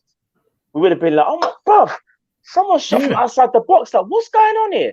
But what's so mad is that shouldn't even be a thing. And I think that's what Justy's trying to say. He's trying to say basically like, when we get into good positions, a lot of times when you think someone could take a shot, they don't. They always play it safe to Trent or Robbo. And what you're saying is, Cal, it's because it's by design. And I agree with that. But it's just really... No, but I'm also saying this because we ain't got someone in there who kind of takes the ball by the horns and says, "No, I can lash this." Yeah, no, agree. And I don't want to have got that. We do have No, players who can no, do that. no. Not like that. Not like a... All right, Maybe not like a Gerrard or De Bruyne. That's my You point. used Or even the Coutinho. highest level of example there. No, but even Coutinho, I don't think no one would look at No, it. but Right, here's the thing. no, there's other players out like James Madden, for example. You know if he's certain amount out from the goal, he's gonna lash it as well. Like, because he's got that confidence and he knows what he's about. He knows he says maybe 9 times out of 10, I'm going to test the goalkeeper from here. I don't think our midfielders feel like that. Yeah, but why would they not when we've got players like Fabinho that are definitely capable of having the confidence? But Fabinho's playing defensive midfield. How often is Fabinho going to be in a position? A lot, bro. A lot. He gets the ball 25 yards out a lot. Be real. Not Fabinho, 25 yards. No, maybe how he gets the ball 25 yards out a lot, bro. He does. When we've got them penned back and they've got all their men in the box just defending, Fabinho gets loads of opportunities where he's 25 yards out, bro, unchallenged. And he'll still just go wide with it. Joe, it is. I'll say this. But he may have a man in front of him as well. There's We'll three shift players. it and hit it, bruv. Like, this is football, man. There's 3 players who I think we should not scream at them if they shoot. Fabinho, Shaqiri, and Ox. In my opinion, those 3 are our best long shot takers, in my opinion. Like, from shooting outside, I think they are the best. And I don't think people should be screaming at them, and neither should Klopp, in my opinion. Like, if they shoot, fuck it, have a shot. Yeah, dare I say it? Okay, Fabinho has 2 shots from outside the box. I get it. Your manager might be mad, but if one of them goes in, it's a game changer. Same thing for Ox. The same thing for Shaqiri. They've got it in them. And maybe you're right, Cal. Maybe they just...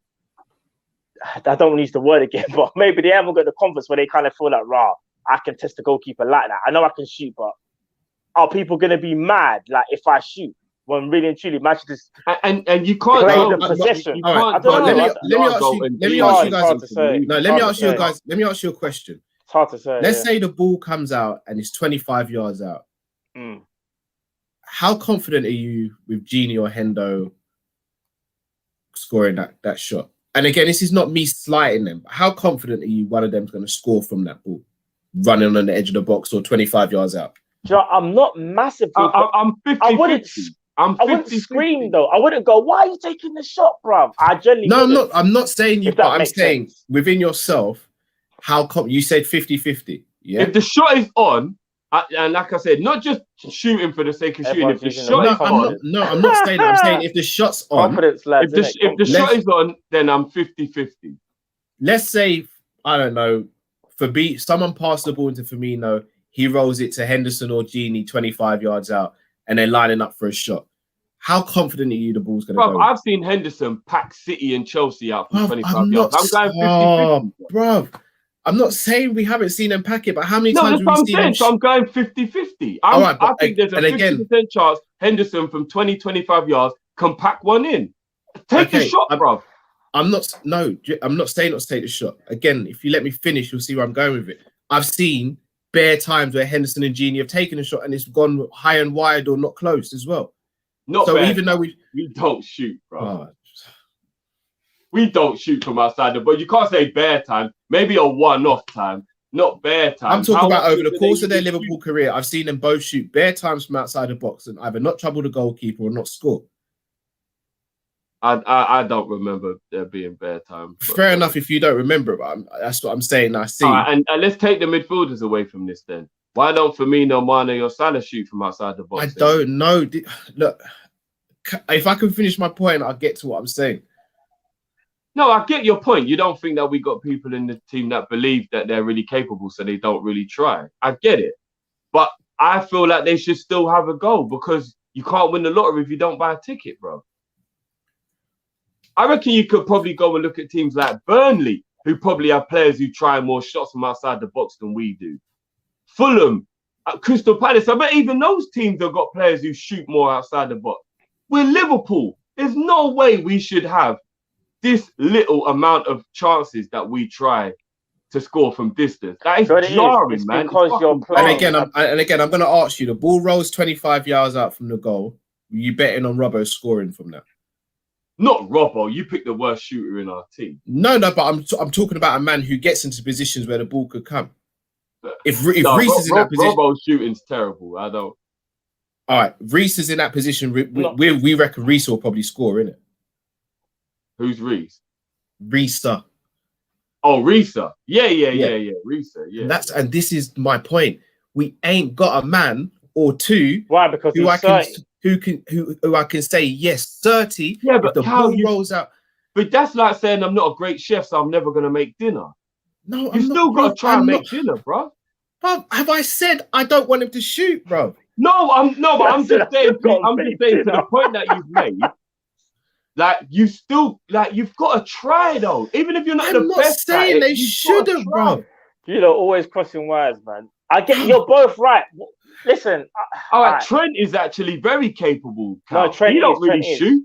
No, you're right. No. Trent is. He's very capable. He don't shoot. I will say it again for the 100th time. I want these men to shoot more. No, but your point of why you think they don't shoot, I don't think that is true of all the players. And that's why I'm saying someone like Trent or Fabinho, I don't think that's true, because they are more than capable. They are very capable of having that shot. No, very Trent is. Capable. But what it is with Trent, though, Trent is never... See, Fabinho is in that position. No, Fabinho is, but Trent isn't, though. I will say that. So, but Trent, you're right, though, Driv. You're both right. Trent is more than capable in our team. We've known that for a long time. Problem is with Trent that Trent's never there because Trent's always the one spamming the crosses in. So if the ball does, say they head it out, who's the ball going to fall to? Most likely either a Fabinho or maybe a Gini Wijnaldum or something like that. Maybe even a Thiago. So, yeah. I know if the ball drops to Fabinho from 25 yards, lash that, bro. Lash it. And he don't. And it's frustrating. He done it last season against, was it Palace? I was like, hold on a minute. City. I was like, wait a minute. Fabinho's had this look this whole time and he just hasn't. And you know what? That's what it is. If you go check the last 10 years of Thiago's career, if it drops to Thiago, I think he should be lashing it as well. More than capable. Fabinho's the one where I was like, my word, you've had this the whole time and you've just been sitting on this thing and it feels a little bit like it's instructions, and that's the point I'm trying to make. I feel like Klopp doesn't let the midfielders express themselves like he should. It's more I'm saying it's both. It's both. It's instructions and the playing players. The percentages in it, Jeff, because it's like I kind of feel this is how I feel about it. If you're going to go out wide, you're thinking you've got very good chance creators. So you're thinking percentage-wise, there's a high possibility that they're going to get a good cross in, whether we score from that, but we're going to create a chance that could potentially fall to somebody else, ricochet, whatever. Whereas with the shot, remember the shot has to be perfect. A cross doesn't have to be perfect. That's why I say it's percentage. Oh, I don't know, you know. I don't agree with it. I don't agree with it. Scored a lot of deflections. I don't No, even think Drift, I don't agree perfect, with it, bro. but I'm just giving you an example. So even when Steven Gerrard shot from 30 yards, he wasn't always gonna score. But obviously he most likely gonna do something in it. But these men there aren't Steven Gerrard as well. That's what Cal's also trying to say. And I get it. From a percentage point, that's what I just said, like thought about it in my head. I was like, yeah, Klopp's probably thinking like, rah, even if these men put in bad crosses, something could fall for someone. Do you know what I mean? You know, rumble around in the box and someone taps it in. Whereas a shot has to be perfect, more likely than not to be the goalkeeper from that distance, unless the goalkeeper makes a mad mistake, like crazy mistake. I'm starting to believe that even though a striker is definitely important, I'm thinking a Grealish, a Madison, Player ratings, one of those type of players. It is so important we get one of those players, man. 100%. I think it's almost as important as a striker, to be honest. No, it's not, because we are still creating chances. Yeah, but if we've got someone who makes the opposition realise they can't just give us room because we can shoot, then they will maybe come out a bit that will still create space for other players. But ain't no one having a shot. So as long as you mark the 6-yard box and head across away, you're all good. And it's making. I hear that. But again, tonight's a prime example, bro. Even you yourself said it. We had 5 chances where we could have potentially scored from. So all that's going to happen is a 10 comes in and we maybe start creating 10 chances. But who's finishing it on a regular, consistent basis? But if we've got 10 chances instead of 5, hopefully at least 1 or 2 goes in, bro. I hear that, but we ain't going to get 10 chances every game, bro. That's the problem. We may only get 2 in a game. We get a Grealish or one of those real ballers in there, bro. We need a striker. For me, striker. As I said, if someone said to me, you get Mbappe, Kane or Haaland, but that's the only sign you can make in the summer, I'll be annoyed, but I'll get it. No, I'm doing it. Annoyed, I'm doing it. I'm happy. What are you talking about? I'm happy. Mbappe, Haaland or Kane. I had a daydream that we gave PSG 220 mil plus Naby plus Matip, and for every trophy that we win, we give them an extra 10 mil per player. We took Neymar and Mbappe.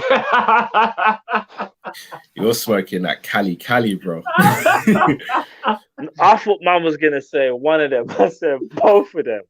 I just wanted to live in dream world just for a little bit. Man said Neymar and Mbappe playing with Salah, Mane, Firmino, Jota, Thiago. Yeah, that. Remember, they've both got only 1 year left in their contract. So those type of things ain't even the worst things in the world. Like if you said to PSG, we'll give you 110 million plus Matip plus 10 million for every trophy we win, and obviously you would hope that we would win. That means effectively, what's Matip? 20 mil, right? Roughly, I'll say market value. I can't believe we're even entertaining this. I'm just saying, that means you could end up giving them about 180 million from Mbappe with 1 year left in his contract. It's not the worst deal in the world. Just saying. Fair dues. It will never happen. It's obviously a dream, bro. I'm saying that. Right, it will never happen to Liverpool, bro. Well, who do we get out to? So we got the front line now. No, Genie. What are we saying for Genie today? I thought Genie played well. I'm surprised people have just started to lambast him for missing that chance. I'm going to give him a 7. I thought he played well, especially the first half. I don't think Genie was as good as Milner or Fabinho, in my opinion. I think he was the midfielder that was making more penetrative runs, to be honest. I thought he played well. I'll give him a 7. I'm giving Genie a 6. Genie wasn't bad, you know. It's just that, and again, maybe I feel like because of the chance he had, I was just like, Genie, that kind of people are just judging him for missing that chance. No, do you know what it is though? Do you know what it is though? That Genie's miss kind of summed up his Liverpool form. But what about all the ball retention, all the forward runs, all the passing, all the tackling? I'm not saying he missed the chance, and it's not going to make me just start forgetting all the other stuff. I'm not. But it kind of, I'm not, bro. I'm just saying it summed up kind of like Even the whole contract No, thing and you gave whatever. Kabak a 6, you know. So I'm just saying, you're actually saying Genie was the same as Kabak today. I think that's very harsh. Very harsh. If you're going to say Kabak and Genie were the same today, that is very harsh. Very harsh. Kabak made a mistake. Genie didn't make that Genie was mistake. involved in the whole game, in my opinion. But Genie also missed a gilt-edged chance as well. I don't know. For me, The it's thing a is- 6.5. Yeah, he was better than Kabak. But I'm not going to sit here and say he was amazing. He was better than Kabak, though, 6.5. Salah.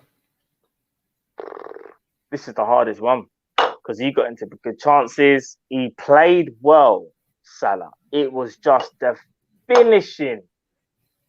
How do you...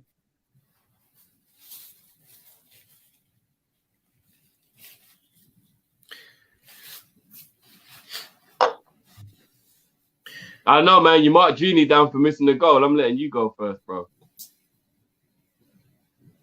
I didn't mark Genie down for me. No, Matt marked Genie down for missing the goal. So I'm waiting to see what Matt's going to give Salah. It's because I said with Genie, I said it summed up, though, like his form over the last how many months. With Salah, it's different. Yeah, but Salah's we're talking about this game now, bro. You can't be judging man for his pass. No, but I'm just saying, Genie went at him. For me, you know when something happens, you're like, that kind of just summed up the whole thing. That's what it was, how I felt when he missed that. Like if that was Holland Genie, he scores. But Liverpool Genie, with the whole contract thing, it's a different Genie went at him. That's why I want to say that. But it's about anyway, the game though. So. Salah, I give Salah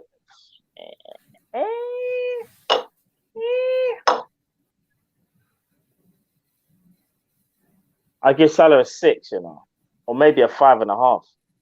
He missed some chances where you're like, nah, brother, you got to move better than that. You know what? I've got to call it how it is. For me, you had a good game, but you missed big chances like that in a crucial big tie. He gets a 5.5. For me, he gets a 7. I'll give him a 6.5, 6.5. For me, he gets 5.5. I don't think he did enough. I feel like you didn't bury your chances. Yeah, but like I said, I don't just want to start lambasting him, but it sounds really harsh. You didn't bury your chances though. It sounds really harsh to say, and I'm definitely not putting the defeat on him. But he scores that goal, and I think we probably win. I think I agree. I think it would have put the fear in Real Madrid, and they would have got shaky, but he didn't. and we would have found a way to score. But we keep saying ifs. There's no ifs and buts in this. We are out. Salah didn't. No. And again, it's not Salah's fault, but I'm just saying we're out. Salah didn't score his chances. And Gini didn't score his chance. Firmino didn't score his half chance. We just got to talk facts. The fact is, he is our big game player. When the ball falls to one of your forwards, especially like a Salah or a Mane, when you get more than one, you at least got to bury one. Brother. It was 2 though. Can I ask you guys? No, I know. Not just again. I don't want to turn this into a massive madness. Poor. Did you guys watch the Bayern Munich PSG game yesterday? Yeah. Yeah. Would you say Neymar played very well, right? Yeah. But he missed chances, right? He did. You're not going to compare it though, right? No, just let me finish, bro. No, all I did is ask a question. That's all I asked.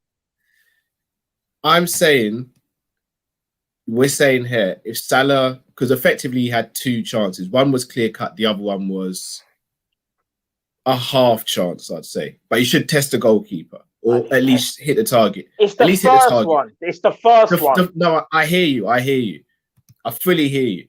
Brother.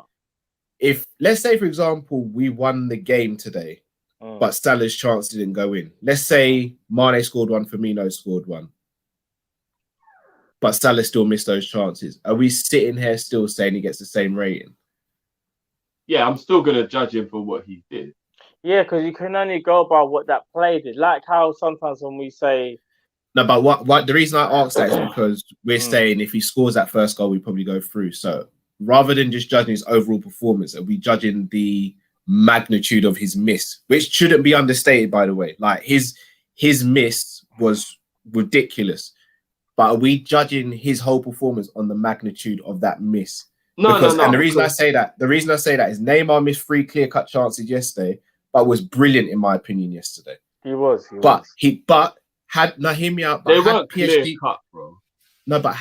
No, they were clear cut. And I think the difference is Neymar created those chances through his own brilliance. Salah didn't. Salah was on the end of it and then fluffed it. It's a big difference. But whether you create or not, it's still a clear cut chance. But PSG, but you do have to also factor in whether you used your own ability to create the chance or not. No, but a clear-cut chance is a clear-cut chance, regardless of how. Yeah, but if happened. I bent up 4 man and then I'm through on goal and I miss, you'll be disappointed I missed, but I'm the one who did the skill that created that chance. If someone else does the work and I miss the tapping, I've literally just fucked up the easiest part of that whole thing. I'm not saying you haven't done well to get there, but I'm saying you still missed a chance, right? Yeah, you have missed the chance. All right. So my thing is, if PSG go out last night, are we sitting here saying Neymar had a great game, or are we talking about the chances he missed? No, you were talking. Here's the thing. It's one of them things where you look at it and go, yeah, they should have went through. But then you're also going to talk about the brilliance and how we even got them, in my opinion, got them in that lead in the first place. A bit like Salah, but I think Neymar's overall contribution to the 2 ties was bigger than what Salah did. But we have to take it as an isolated. We have to take each game as but Neymar missed those chances, but pretty much was helping to control the game. So he was constantly influencing the game. Salah weren't influencing the game constantly. So you can't use Neymar's misses as a way to judge Salah's misses, because Salah was very in and out of the game. And then when he came into the game, bro, you've got to do something. You've been on the periphery for 15 minutes. You get involved for a minute, do something. Whereas throughout the whole game, Neymar was just constantly involved the whole game, bro. It was a totally different type of performance. He was a thorn in their side. It was a thorn totally different type of performance. I mean, they played different positions, which means Neymar's going to be more involved naturally.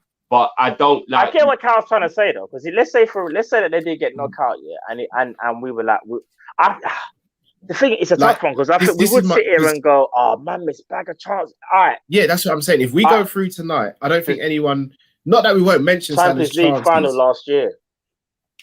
What Neymar and him and Mbappe got a bag of stick, Remember? Yeah, but I don't think neither of them had great games in that game either, though. The reason I use the Neymar thing is because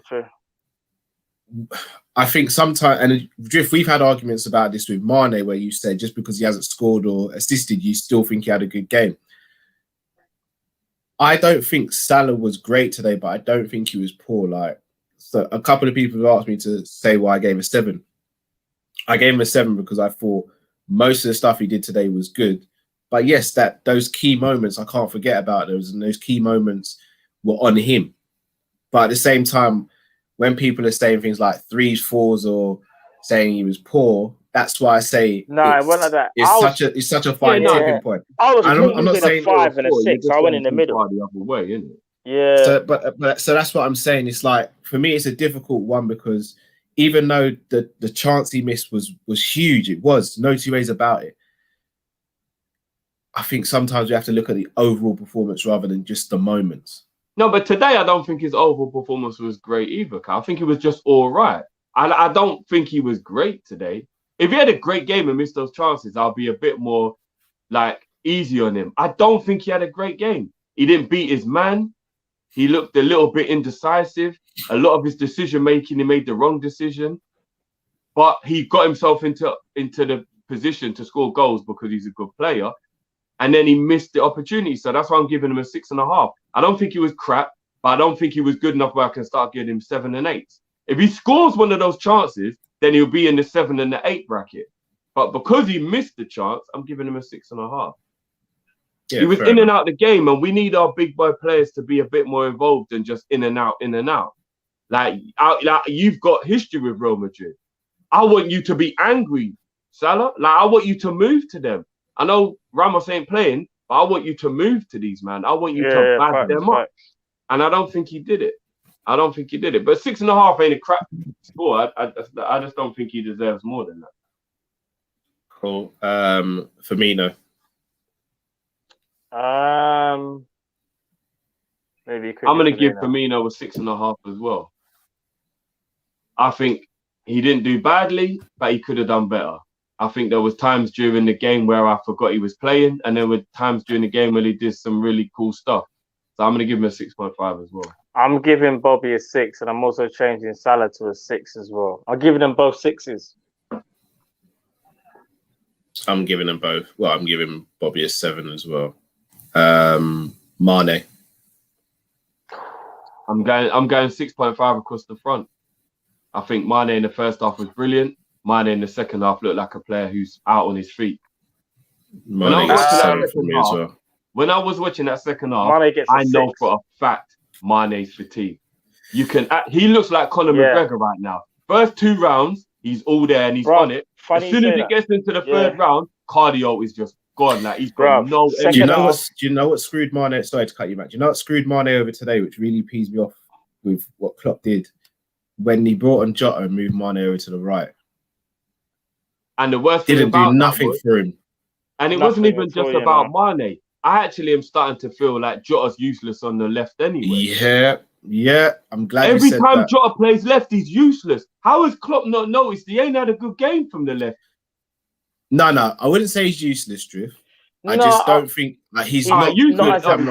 Useless might be a bit harsh, but I don't remember the last time Jota really played well from the left, though. But it's been months since he played on the left. Remember? Yeah. I want Jota down the middle. I don't.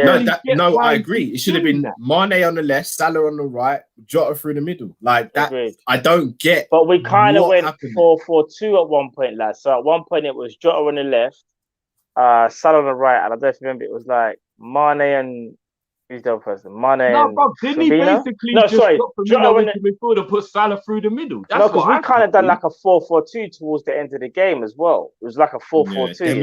Then we took off Mane for Ox and Shaqiri for Firmino. I was just like, it's gone now. I was like, I love Ox to death. You lot already know that. But every time he comes on the field now, I'm like, what a waste of sub. What are you expecting him to do? Ox doesn't work. He ain't had form for God knows how long. And he just doesn't work against a low block. Shaqiri, you can understand the thing. I do agree that Mane should have come off based on the fact that he just looked out on his feet. There was a point where he stood the defender up, went to make the run, and it was almost like his body went, brother, you know you ain't got the energy. Vinicius. It was like he looks exhausted. Yeah, but the first half he weren't like that though, you know. No, but that's what I mean, because he's Conor McGregor right now, bro. He's got the first 2 rounds in him, but he ain't got the third, fourth, and fifth, bro. It's gassing out, you know. He's done. We might actually have to start making Mane a substitute, and it's either what half are you playing him? Are you playing him first half or second half? He's only got 45 minutes in him right now. Bro, it's got to be a thing where man come back next season and be fresh again. Because in that first half, he was beating his man, skipping past his man, and some of his crossing wasn't the greatest. But again, remember, because he's playing on the left, he's crossing with his weak foot, so you got to give him a bit of a blind. No, bro, his crossing was decent for a weak foot as well. And we don't celebrate going down the line and putting in no right foot crosses. And we don't judge him for that. At least Mane tried. But he was beating his man. He was doing things. And in second half, literally, it was like his energy was just gone. Like he was just, and then like Cal said, he switched him over and played him on the right. And it was like, so bro, now you're asking him to play against the fullback who he hasn't learned for the first half. And now he's got to relearn this new guy with no energy. That was just a dumb decision. It was just a bad decision. Poor, in my opinion. I'm going to read out some of the rest of these super chats. Zizi, why can't we beat low blocks? It's been something I've been screaming about. So kryptonite, innit? We just can't do it. Gangan Deep, games like this, when Salah gets the criticism he gets, he hasn't been clinical all season. He needs 5 chances to score 1. Donovan says we move top 4 races on and we're back in Champions League. Shout out to you lot. Thank you, Donovan. Same to you. By the way, I disagree with that. I think we just played our last Champions League game for about 15 months. But time will tell. Nick says Salah woeful, Mane poor, Firmino shouldn't have started. See, like again, no, just justified his start by the end.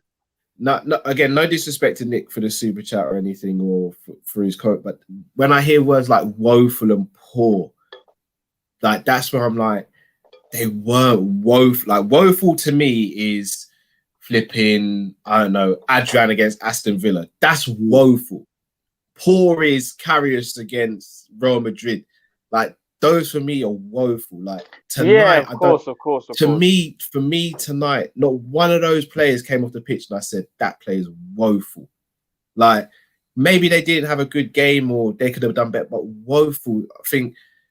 I think we get so enamored sometimes with the emotion that we say words about these players and it's like, think about what that word means before we say it. Like, although when you crash out the Champions League, I think for 24 hours you're allowed to be a bit over the top with your anger. No, I'm not saying we limped out. We limped out today. We did. We got to be honest. We completely limped out of the Champions League. We did. We limped out, man. That was some real limp dick shit. Like it was, man. I disagree, man. One goal in 200 minutes, Cal, against the proper weakened Real Madrid defense.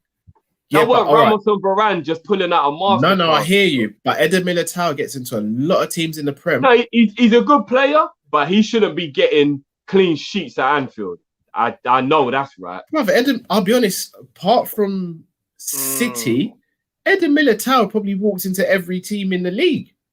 Bruv, as a unit, without Carvajal, without Ramos, and without Varane, they do not come Anfield and get a clean sheet, Cal. No, I hear what you're saying, and they shouldn't have. They shouldn't have. The chances tell you that. But I can't sit here and say they're not rubbish. Like Nacho's never been rubbish. Rubbish, but it was a makeshift defense, and we didn't get any goals at home. Okay, we say it's a makeshift, but you know Militao and Nacho play way more minutes than a lot of than Kabak, for example, and Phillips, and like they know. Their defense is better than ours. Their defense is better than ours. I would never even do. I would swap their defense for ours now. If you said we could get Nacho Militao over Phillips and Kabak, I'll bite your hand off. So I'm not saying that, but I'm saying if you go into a game and you hear Varane, Carvajal, and Ramos will miss both legs, you really should be winning. I'm sorry, you really should be winning. Just fact. No, it's true. It's true. ZZ says, regardless of whether we win or lose, thank you for doing these live streams after the game. Love you guys, even when we don't always agree. That's what it's all about, ZZ. Sure. Shout out to yourself, ZZ. This is what families do. Let's just clear up one thing here as well. Me and Drift argue all the time, probably worse than this off camera. Yeah. So just this whole me, Drift, Matt, we have argue.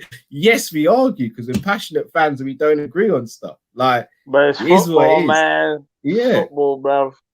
Just know you go to war. But I'll be real with you. If you go to war with one of us, you're going to war with all of us. It is what it is, isn't it? It just in the same way, if I'm playing football with my boys, we'll argue with each other. But you're going hard on one of my boys, I'm going in hard on you. Yeah, of course. Back in the thing, innit? So yeah, you have to realize that people when we argue, it's because we feel passionate about it and we just don't agree on it. It is what it is.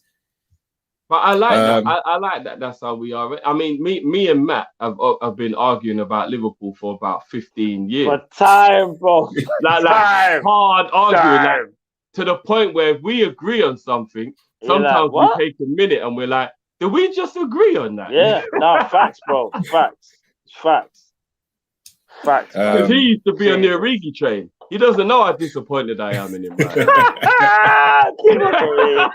You don't know how disappointed I am in him right now. Nah, Johnny is with Origi, fam. Man, I'm kind of about to go into it. Origi scores one of those chances today, though, but we move. Burnley, yeah? Cool.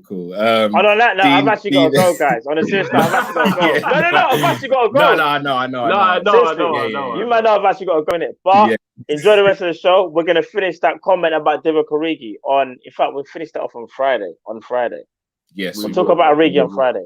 But guys, big up, kind of watching people. I'll see you guys, Friday, or if not tomorrow. Is it tomorrow? Or is tomorrow, tomorrow. Yeah, tomorrow.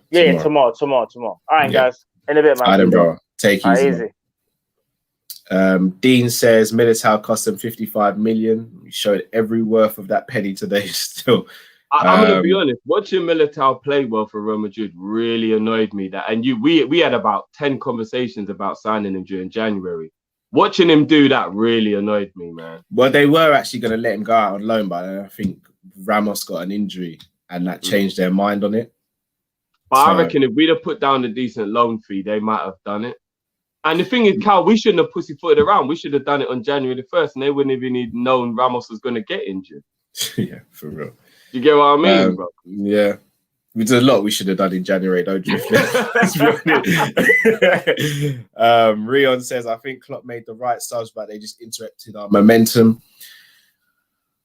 That's a tricky one. I half agree, half disagree with that one. I think Ox coming on for Mane. Yeah, the last two. I would have brought on Shaqiri for Mane, and I wouldn't have brought on Ox. And it's not disrespectful to Ox, but I just feel like what he doesn't have any impact anymore. I actually really feel bad for Ox, you know, Cal. Like I genuinely feel. It breaks my heart. He will have to move on from the club so that he can revive his career or has a chance of reviving. He will. And I get worried about him when I think about his career in general, you know. Like I do worry about him. I do. Shall I be honest with you? People say stuff about Ox and all that, and fair enough, yeah. And I'm not going to say and sugarcoat. I think we should cash in on him in the summer. But you see the injuries that guy's had, yeah, at his age, he's got to be probably one of the most mentally tough footballers we have at the club. You know that? 100, but in world football, bro. People, I think people sometimes forget that when you get an injury, they just think, "Oh, what's the time scale?" They don't realize the mental aspect of an injury. You know, like, like if you do your ACL, you break your ankle and all that, but it changes your whole mindset about football. And not only that, Cal. Obviously, you know this because you've had some serious injuries yourself. When I think back about my worst ever injuries, it's broken leg, fractured shoulder with a dislocated collarbone, and a 3rd degree groin tear that eventually tore the other side because I had to compensate. So I ended up with both sides of my groin being torn. Those are my 3 worst injuries. Funny enough, the groin was the worst of all of them, you know. I'd rather break a bone than tear a muscle, swear down. But anyway. Yeah, it's different, yeah. I remember the pain at the moment that those injuries happened. And when we watch it, we're thinking about the player being missing. So as a fan, straight away, you just think, he's missing. Yeah. When I couldn't get out the bath, when I tore my groin, Cal, I couldn't get out the bath, bro. I almost was thinking, have I got a call? How old was I? When I tore my groin, I was 18, yeah? So I still lived at home. And I was contemplating letting my brother or my mum see me naked because I didn't know how else I was going to get out of the bath. Honestly, bro, I was like, how am I going to get out this bath, bro? And the pain I was in was excruciating, that I was turning the hot water on so hot that my skin was burning, but the heat was helping the pain. You know when you got the heat on the pain? Because the pain of it was bro, a 3rd degree groin tear, yeah? Oh my God, bro, you don't even, the pain. Bro, do you know what I had to do? You see with my knee, do you know I had to shower? Bro, I had to beg my missus to put a chair in the bath and sit down on a chair, my leg hanging out, and that's how I'd shower myself. Yeah, I had to literally, I had to roll it. You see where she went back? Because you took the first week off work for me to help me out, innit? I can imagine, bro. Bro, I had to put food on a plate on a tray. And as I'm using my crutches to go over to the sofa, I'm having to push the tray with my foot like, it's different. It's different. And then you got to think about going back to football because you have to do it because you've got a livelihood. Sometimes you have to think of these people as humans, man. And then after I thought I'd recovered from that tear, all I was worried about was next time I sprint, is it going to go? It takes so much mental strength to get through it. Yeah. So, and you know what happened? We were doing sprint drills and it went. I'd went through 5 months of recovery. We did sprint drills and it went. And the whole time afterwards, I'm thinking, why did I take part in that? But after 5 months, the physio told me I was ready to go back to training. Yeah. You know what I mean? Like, so when it comes to Ox, I've just got so much like just love for the fact that he keeps getting through this. Yeah. Like he demands a G for getting through. I wish him nothing but the best. Yeah. David says no trophies this season is not good enough for a club like Liverpool. Facts. Johnny Ten Guns, does Zidane rub his hands when he draws us? Probably. Promo. Imagine we had Mbappe instead of Mane tonight. I don't think you can say Mbappe instead of Mane. I think you say Mbappe instead of any of the front three based on tonight because they all missed chances. King of Bogu, Genie, Milner, Bobby Mane out. I beg 4 to 5 starters minimum. Gang deep. Last 15 to 20 minutes equals cross and hope. Real Madrid defense cleared it all. Facts.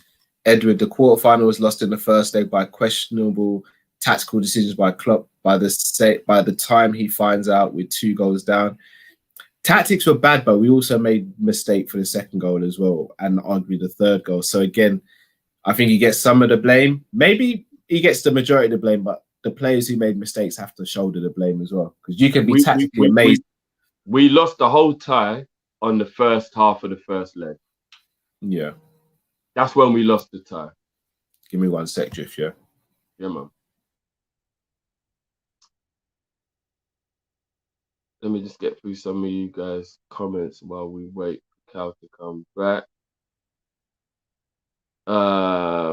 Silver says FSG and LeBron say now we better go get Daka.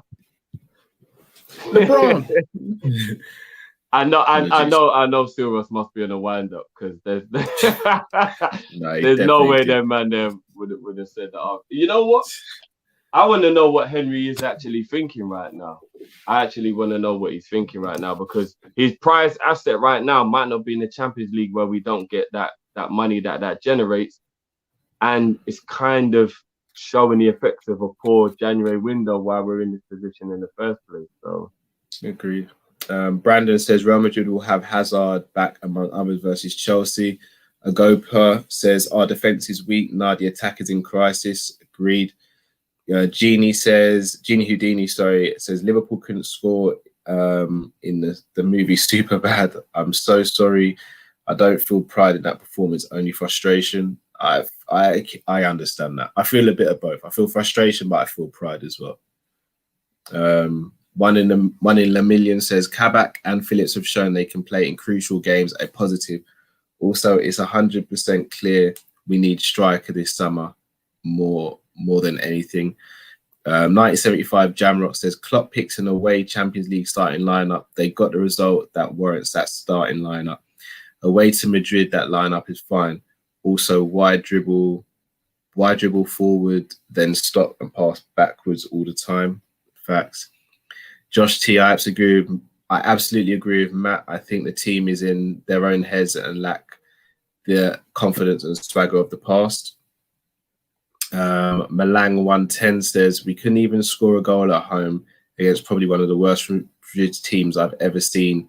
Mane looks so finished, so does Firmino. King Rich says we were good until that Fulham game. That's when it slowly went downhill. Yeah, that's true. I'll Smooth TL says naming Man U as a team that could score against this Real Madrid team is iffy. Teams don't fear them. Man U can still hit long balls, counters into space. You'll never walk alone. Ace Bet Limited says we're Harry Kane and Coutinho away from being sensational. We're a Harry Kane and Coutinho away from being sensational. We're toothless, need a finisher and a progressive midfielder. Fed up of us receiving the ball and turning back into traffic. We always attack in straight lines. Facts. Promo, if we rely on fans, it shows the team's lack of quality. That's an argument. Walter says, guys, do you think who do we think will win from Real Madrid and Chelsea? Drift, you reckon Chelsea? I reckon Real Madrid. Yeah, Chelsea are in the final for me. Lord Reynolds says, big up, guys. Who do you have as favourites to win now? I think PSG. Big up from the US. Man U. Cheeky Lord. The winner of the Champions League is on the other side. So yeah, whoever wins out of City and PSG in that semi wins the whole. I think City win it. James Anderson, take half their wages. We'll see confidence. I don't agree with that, James. I think that's emotion talking, James, bro. Sly Ross one. Players do could get be- comfortable though, Cal, when they've got the big boy wages, you know. Yeah, I hear that, but Go still, and I'm ask not a fan. Dylan Aubameyang. Sly Ross one said could be playing Conference League in Malta next year. thanks, Sly Ross one. Very good news tonight. Hey, we go into that tournament, Cal. I want to see if there's a way you can just forfeit and just let someone else have it. Yes, same. We'll just play the kids. Tactics. So Mr. TC says tactics couldn't beat Villa under 18s, let alone Madrid. Neil says we need to invest heavily next season, guys. Facts. Zizi, we need a target man. Giroud would love this. Facts. We can still win the third leg. Hendo is back. Well done, AO. That is a good one. LA Football says Salah absolutely had an absolute blinder, vomit face. Mane is way past it. It's worrying. We're done out here. Paul Squire says heavy metal football, lack of team depth means players are just tired. The teams we're playing against have better choice on the bench. I do think if Anfield was full, we would have gone through though. Demo, shout out to Demo. I'll tell you what, this performance with fans, we win the game. By the way, my match reaction is in an hour landscape with Move, guys. Yes, indeed. Get your match reactions over to us. Email them to us at teamkopish@gmail.com. Film landscape, please, people. That is a landscape. Gang and Deep. Signs of our dip in form shown in December 2020. Draws to West Brom, Fulham and Newcastle when we were top. Blueprint laid out and became the demise in 2021. Facts. Yafu, Mane should have done better against a makeshift right back. But in the first half, he did do well. He had the man on toast in the first half. He's just exactly. I wouldn't say he had him on toast. He didn't have a bad game. He just wasn't great. Like I don't think any of our players had a bad game. In the first half, I saw him beating his man and putting crosses in. Whether the cross was great or not, maybe it weren't the best, but I saw him beating his man. He was actually the one who set up Salah's miss. Elisa says, after VVD got injured, we were least navigated. I agree with Drifty and Cal. It's definitely the forwards this season. Losing Jota while in form has killed us. Dean says Haaland had one shot in 2 games with City. Fraud watch. I'd have that fraud if you call Haaland obviously isn't a fraud, but do you remember when I said to you that it will be quite telling when he loses this youthful exuberance and arrogance that he has now, whether he will still be that guy? I do still think there's a little bit of a jury out on whether when he gets to about 23, 24 and his consistency of having to do it every season comes in, it will be quite interesting. Because when you're 19, 20 and you're all like wet behind the ears and you just, you know what I mean? Like I remember being like 14, 15 years old, bro, holding on to cars, doing 50 miles an hour on my roller skate, shouting, "Skitchin!" Bro, as a grown-up, I know you got to think way more about what you're about to do. You were obviously a very different teenager. No, but what I'm saying is you've just got this like youthful exuberance about you when you're younger. You just do shit. It will be quite interesting to see when he gets to like 23, 24, if he is still the killer he is now, because he might overthink things. He might have gone through a bit of adversity, confident, like all of the things might start kicking in. And then it will be quite interesting to see if Haaland can keep this going. That's all I'm saying. Sly Ross one says Drifty wants a gunman. FSG will give a Nerf gun. The Tech Academy UK says we are finished if we don't get a strike and Genie replacement. Nana says we're playing with the same inconsistencies we had been before VVD got injured. He's a big factor. Sometimes keeping the other team from scoring is what overshadows the forwards' wastefulness. Shout out to Ronald Emily for your super chat. Mr. TC says we need Buvac more than we need Haaland or Mbappe. That's a conversation for another day.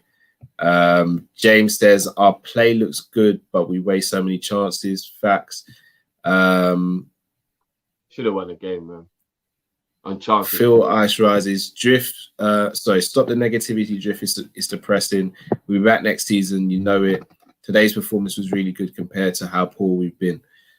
I don't But think we're it's out, being bro. negative. Yeah, I don't think it's that We're out. negative. Like I don't see where there's room for positivity. And I've sat here and I agreed with Cal that the performance weren't bad or anything, but we're out. Yeah, Like you we're can out, only be positive to a certain degree when you're out. Like I'm not gonna Yeah. sit here and be like, you know what, it's all good, it's all right. Top 4 probably ain't even gonna happen, and we just crashed out the Champions League. Like, not really much to be positive about, is there? We're top of the league in December. This is actually depressing. Yeah, Troy Young with a super chat as well. Thank you, Troy. Sam Max Legend says the first leg should have been a wake-up call for FSG to start the spending on new blood. If they don't see it, Liverpool is doomed for mid-table mediocrity. Dragonfire said there's not one leader in this team to drag them.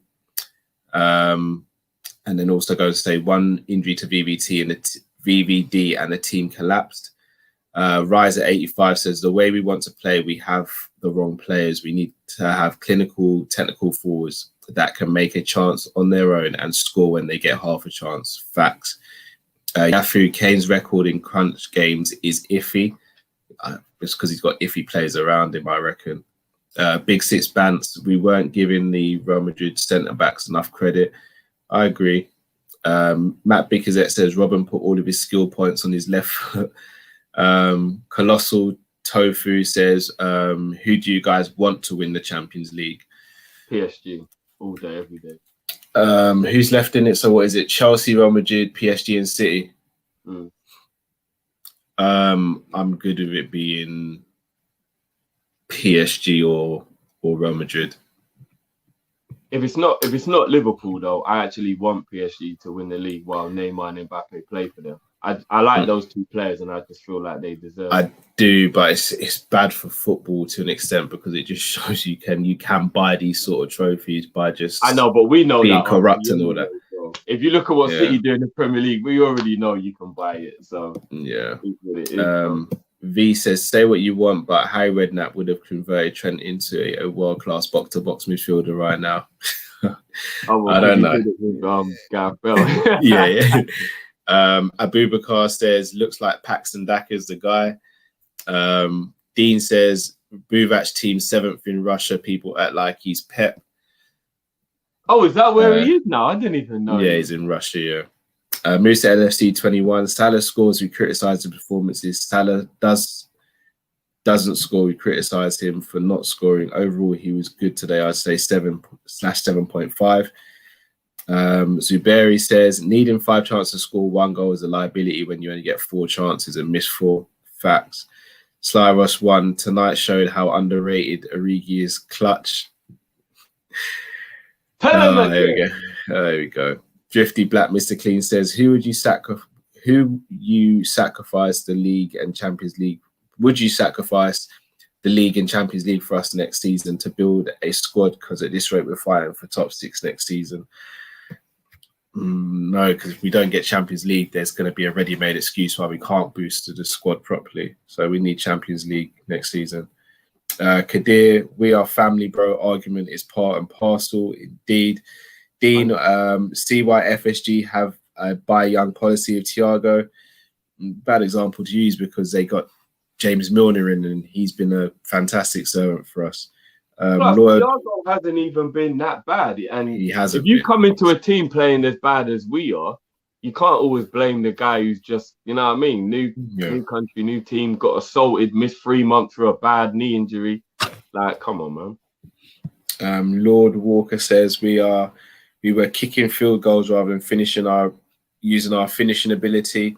Genius checked out. Thiago should have started. Mbappe or bust to break down low blocks.